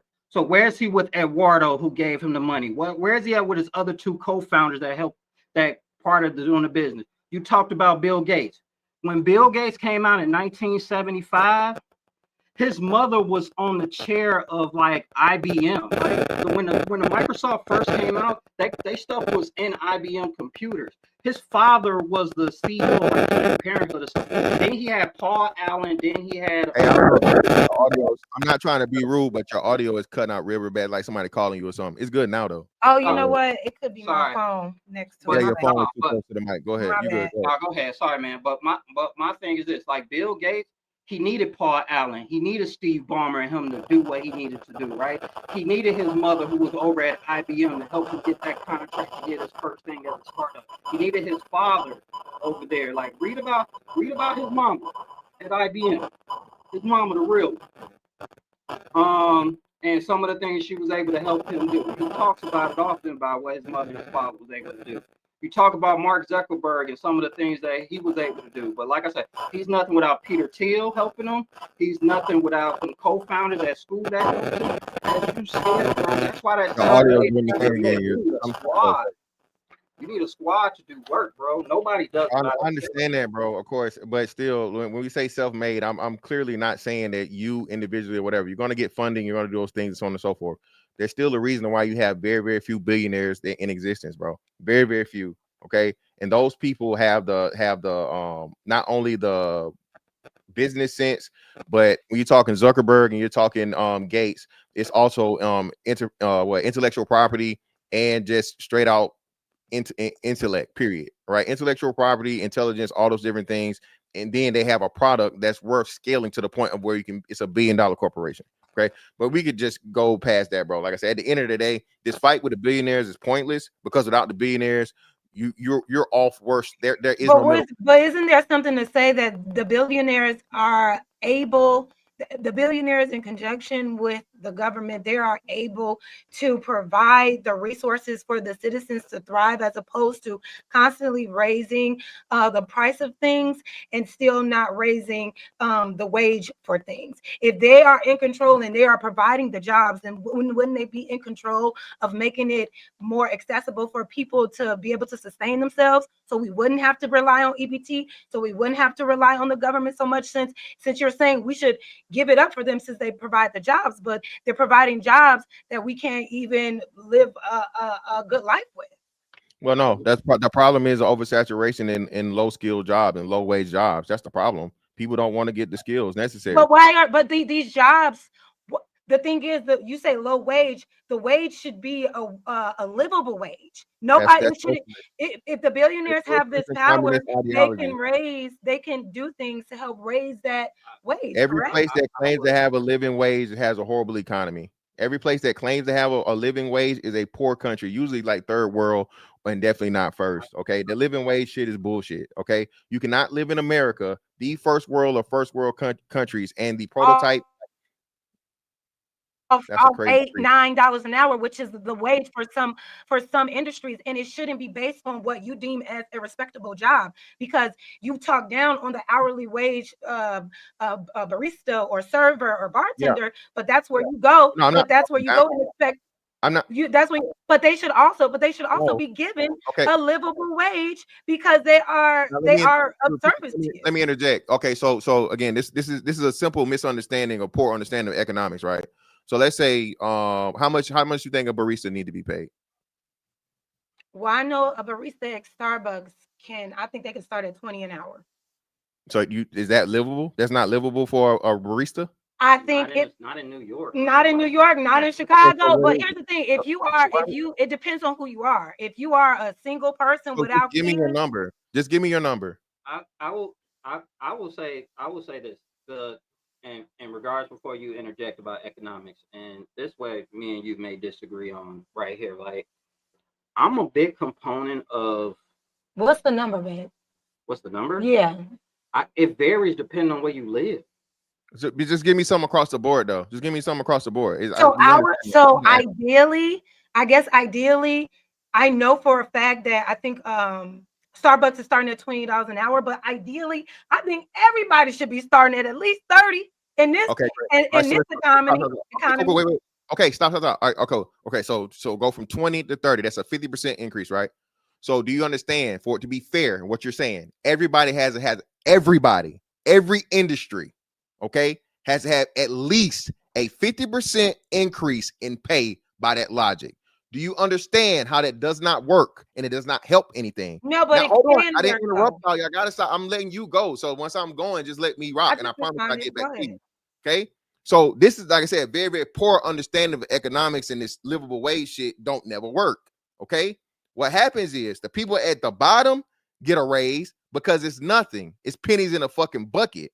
But once you start going up the hill, okay, your lawyers, your doctors, your people that are making fucking $100,000, your people that are making whatever, more high earning things, for it to be fair, the way you're saying it, proposing it, you increase everybody by 50%. Okay, I just think that don't work that way. I think if you have the opportunity, like, okay, if we even want to talk about teachers and these type of workers that deserve well above what they're being paid right now, I do believe that billionaires in the government or whoever does all of the things are able to increase that, and it's not going to hurt them in any other way. They are choosing to keep certain wages at a minimum so they can keep exploiting the middle class and the poor to keep lining their pockets. Otherwise, if you got billions of dollars, why aren't you using it to make a thriving society within your community? I don't understand. That's not how capitalism works. But that's why capitalism doesn't benefit anybody but those who began it. I will say this, and I will say. So why are we arguing with each other when we're victims of the capitalism? We're not benefiting off of. But do you benefit off capitalism? I'm benefiting greatly from capitalism, extremely greatly. I'm benefiting greatly. I will say this to you, Jasmine, and that's probably my last point here. Is I'm a capitalist. Yeah. I believe in capitalism in a sense of it's the only system I've seen to continuously drive innovation and lift a lot of people out of poverty. What we have in America is not the truest form of capitalism, because one of the things is what happens to a lot of people when they become billionaires, they become some of the elites, they like to shut the door. Yeah. I want capitalism about competitiveness, always competitiveness. The reason that a lot of people can raise price and they can do all these other stuff because they've created a system of locks and bolts, not a system of like merit and competition. Right. That's why they can do some of the things that they can do, right? So my biggest thing is, like, I'm not a component of just paying people just to pay people off a wage, because to me that can create stagnation within your system. But I will say this, and one of the issues they have in America that they forgot that the white people benefited from before they had to open this shit up to everybody. We need a stronger educational system, largely funded, where you need to pull that money from the billionaires, because white people weren't complaining when all the rich people was paying 90% of income taxes and college was virtually damn near free. They had some of the best, like at one point, America's lower educational system was the envy of the world. And you have vocational schools and all this other stuff. You can get all that stuff done in school and system. But when the baby boomers came of age in 1980s and they elected Ronald Reagan, they decided they didn't want to pay for shit once they became adults. All that shit that rose them up, they completely went away. Because it's funny to me that white people, and a lot of people want to fund against the government when the government helped create the white middle class, expand the white suburbs, use the GI Bill for getting low loans and all this other stuff. They've had a massive influence, and because of that. But as soon as everybody else had this time for them to get on, it's like, dang, we can't hold people no more. They created separate rules. but it's to the detriment of them now. Because at the end of the day, we don't have enough plumbers. We don't have enough construction workers. We don't have enough Farmers. people that do engineering work. And I'm in the tech space, so I know we don't have enough AI engineers. We don't have enough data scientists to do the AI engineering in which you need. We don't have enough people to do the data centers and stuff that you need. And that's because they've created a system where the billionaires get to hoard at the top, and they don't realize if you just release some of that money, create the stuff that America was built on when it was the envy of the world on the lower system, your pockets would expand. There's so much opportunity. I've traveled the world. There's so much opportunity out here to do great work through the mind of the business of the private sector, but there's too many closed-minded people at the top because they're trying to hoard everything. Right. Thank you, baby. And that was my thing. That's my thing. Why I understand the eat the rich concept, right? Because when you have billionaires hoarding, you know, access to everyone else just for profit, that's exploitation. And I don't think that that is a way that a society. And we went through this education in America through when we talk about Donald Trump, like the hell, like back in the day in the 1800s, where they thought people was doing well. They call it the robber barons, where there was a few rich people in America and everybody else was doing really bad. Right. But even then, Henry Ford had to realize when he was making those cars, I have to raise the pay of my workers for they can buy the stuff in which we making. So there is a give and take there in regards to. I understand give and take. Societal standpoint. I understand the give and take, but it is a full-on exploitation. There's so much. We have nothing more to give as people that aren't millionaire or in certain tax brackets. We have nothing more to give, and they're constantly taking. So where do we find the balance with the system that does have that give and take, that says, okay, you know what, we've taken this, we need to provide this now. We need to get back. I'm gonna say this and get up out of here, man. So y'all can go on with the show. I'm gonna say this, right? The problem is us. The problem is people not being knowledgeable in finances. The problem is people not budgeting. The problem is people trying to keep up with the Joneses.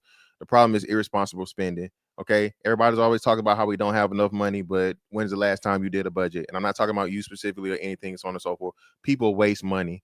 One of the greatest examples I love to use, Jazz, is you mentioned Starbucks. People love Starbucks. Motherfucking coffee at Starbucks is like what, $15 a pop for a large, right? You can get a whole fucking you can get a whole fucking month supply of coffee for $15. People waste money. People waste money. People don't spend money properly. People don't invest. People don't save. People don't buy assets.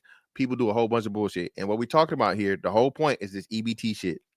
Now, again, I got to speak about it. She put it out here. Again, Tierney is married to a person. She's married. This is a married woman with several children that's bragging about having a job and getting paid and alluding to the fact that she don't need it, but she's taking advantage of it with a husband. Okay. Do you think the government takes advantage of the people? No, it doesn't. The government doesn't take advantage of people at all. Actually, it's way more people getting over on the government than the government getting over on the people. We're talking about Why money. would the government need to get over on I people? can explain it to you. Well, how many people lie on their taxes? How many people don't claim things? A lot of millionaires and billionaires lie on their fucking taxes. Yeah, so But they don't go to jail for it. You make one you're right. wrong move as an average citizen on your taxes, and they No, that's come in right. at your front door. Well, not But really, no. they do it and scam their way out of taxes all the time.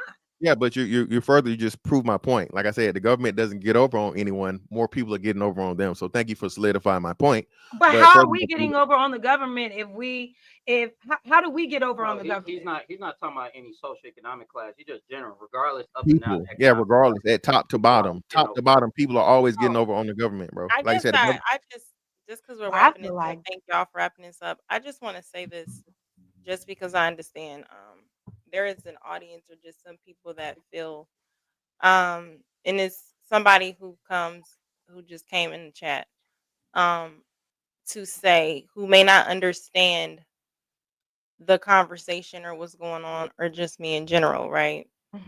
I don't really have conversations where it's like so far off where we can't really address the issue because we have to bring in other issues. So it ain't fair, just for who was commenting. So If I do not fit your cup of tea, I am really being honest here. You may not want to watch me.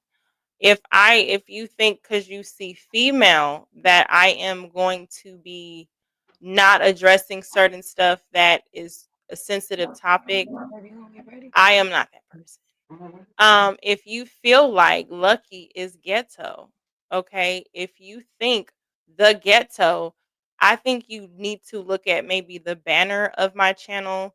I think you should probably look at the cadence where I come from. I lean into how West Coast people deliver a message when we pissed off. So if you have a problem and you think I'm supposed to probably act like a Southern Belle or some sort of prim proper thing, I don't know, because I mean they call Jasmine Crockett ghetto, and I think she gets her message across when I reviewed her on Honestly. So Lucky. I think if Oh, people good. have a problem with Lucky and how she talked to the welfare recipient that decided to call in, I think you can do whatever you want to do on your channel, talk about it wherever you want to. But I like to create an open dialogue. She could have said, "Bitch, you got me fucked up," because I'm on EBT, and I would have allowed her to do that. I'm not a person where I'm like, "It's my channel. Talk how I want you to talk." I want you to be yourself because I feel like Yeah. the best conversations is when us in our own household have different views and we get to be passionate about them here. I do not like when people have to be willfully ignorant or like I appreciate this conversation. This is why I wanted to set the tone because the person kept commenting. Because what it shows is that what better group of people to talk about our stereotypes or just where we are than us who are on opposites to be able to have the conversation and then we can see, okay, this is how we all think. Where can we be accountable at? If we're going to talk about, taking advantages personally of me financially, I like to talk about all of it. And I want people to appreciate that Jazz wants to talk about the way she wants to talk about it. I just wanted to welcome both minds because, yes, most people will be used to one, but and I just wanted to say for people who may be confused, I like all thought processes as long as it helps us all be better and accountable. I don't believe that we can never be better individuals if we're not accountable and understand our choices are our own. So I just thought that was relevant to say because Yeah. someone who I mean, clearly it can't. Yeah, I don't think you were just passionate about what you were saying. I didn't like the fact that I just saw two women going back and forth calling each other out their names. But girl, you can do that and you'll be Oh, I loved. know. They're already calling me trash in the chat. And I haven't Well, said that's why I anything. wanted to also So, it's some people who don't even be here often. You know what I'm saying? you So know, that's I'm why I I'm was saying always be trash before to these people. when you don't have a popular opinion. And I'll give you a wrench. Okay. But I enjoyed the conversation. I hopefully we gotta get your boyfriend a microphone. So He when he refuses to get on camera. He just well, on he don't have Thursdays to he get can on he can camera. be I'm there. saying like he could be your voice in the back. What I'm saying because sometimes Mm. he does have relevant points that I like to hear be put in the conversation. Because sometimes even me, I'm gonna speak on what's happening statistically, what I see, and also my experiences, which are different. So you may hear me say something, and from your experience, it may seem like I don't see that nowhere. You know what I'm saying? So I Yeah. also have to keep that in my mind when I'm speaking too, because I just be like, where are we at? I see that all the time. So that's It was a great stream though, Lucky. I know we went way over an hour. girl, it was passionate. And look at me. Didn't I tell you earlier? I'm gonna just do cool little It was so funny. You clips. clicked me. I'm like, Jasmine don't know this side. I was rolling. Yeah, because I didn't want it to be, if anything, oh, and that girl let them because you look what she did, y'all. Why did you do that? You know I said it. You know what I'm saying? Like, girl. Yeah. No, And it's cool tyranny. It's no hate tyranny. It's never no hate, girl. I was just about to But say, if would you that's be your position, just know we're lucky stands, not lucky stands on your position. And we can disagree on that. But as people and human beings, that is not what's going on there. I don't even feel anything past that subject. But yes, go ahead. You give your final. No, I was saying, would you would you be open to having that conversation again to For get what? for better understanding. I don't know. I don't know. You know what she said, which is funny. This is why I like to keep my life private. Shout out to me. She said, "Girl, we don't know nothing about your life." Girl, like she want to take it there. And even still, I don't have abundance of. I have less kids than you. That's all you need to know. Damn. That's all you need to know. Woo, my work ethic surpassed my kids. That's all I'm saying. So, That's right. this is a great stream. Fantasy wanted to call in. She did keep calling in because she had a disagreement for Fantastic. Fantasy, we got 5 seconds. 5 seconds. I'm going to drop the link again for Fantasy. She said really quick, okay, girl. You don't have to cam up Fantasy. I know you bitch. She said she totally disagreed with Fantastic. So let's hear what she's saying. Fantastic's whole purpose is to be a contrarian to women, period. You know, I'm always in a weird spot. I told you because I did. He has a thing for women and it ain't good. We're always in this place. Fantasy. Okay, girl, you coming. You told us you coming. You guys, thank you guys for being here. I hope you guys liked the video. Okay, she's here. It says device not detected. Hold on, girl. I see you in the back. Connect your mic and everything.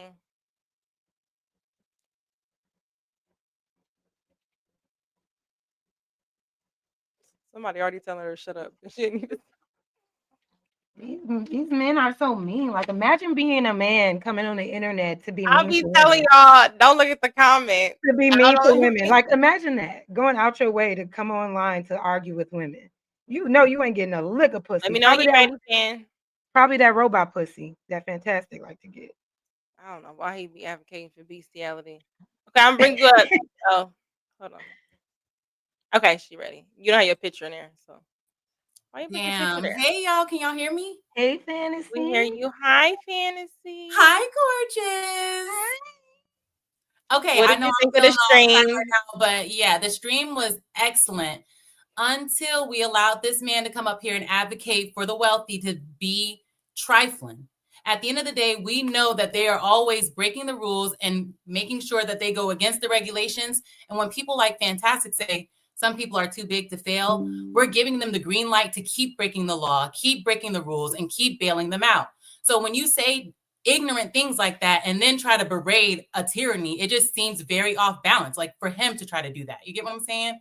And when he says, oh, we do need to focus on these poor people on the side because they're causing these issues, then you clearly don't understand the way that economics works, because you understand that if you did understand how economics work, the wealthy people are getting the most money. The wealthy people own 95% of the wealth. So there is no way that you could be blaming us at the bottom. 1% owns 95% of the wealth. There is no way that you can blame us at the bottom for anything financially ever. It's always wrong. So keep that shit to yourself on your shit ass channel. Don't come over here with that bullshit. So, Jasmine Brown told you, Fantasy, when she gets on the panel, she doesn't realize it's her channel. So, hi, Fantasy. Thank you. I love you. Thank you for Bye. that input, Fantasy. You are a gem. That's why she don't do it. Because you will see on the panel, I'd be like, okay, let me get it. No, you be quiet. And it's like, okay, I'm the one hosting the And show. I would be the type of personality like, I like her. I know. That's what I said. That's why you'll get more comfortable. I want you to know I'm very open. You know, like I'm not people to see once you kind of break out of the stuff and just stand on what you think, just be right. And that's what I'm learning. know? Like, just stand on your beliefs. It is what it is. But we don't ever have to spar. I ain't trying to do all that shit. We can disagree. Nobody will ever call in on you. I'm the ghetto one. You know what I'm saying? That's what's been. I'm a little clatchy. But y'all, this was a good stream. Well, there she go. Her advice. That's right. It's so funny, Fantasy. I made a Fig song is, called Fantasy. they said Fig is passionate. She abuses me behind closed doors. But anyway, you guys have a good day. This was a good conversation. Lucky don't never stay this long. Right. I don't know what happened today. We got stuff. Remember I told you we had stuff to do? Spaces, just moderate. Spaces, you have an op. I know every Y'all stream were that I'm on, this goofball Jamal ass nigga finds me. So when he and say wants- something back, I gotta allow it. I and told that's my wants- rule. No, that's fine. He's always saying something negative about me, my thoughts, feelings, and opinions. That's okay. And your dick is small and it doesn't get Hi, sucked. big And the girl. only person that loves you is your mom. And even that's debatable. But go off. Hi, Mel. Hi, guys. I just wanted to speak to everybody. I think we got Ricky. Thank you. All right, y'all. Have a good day, y'all, and see y'all on the next one. Bye.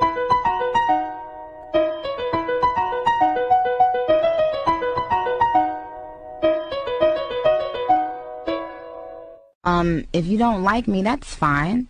But, you know, watch your mouth.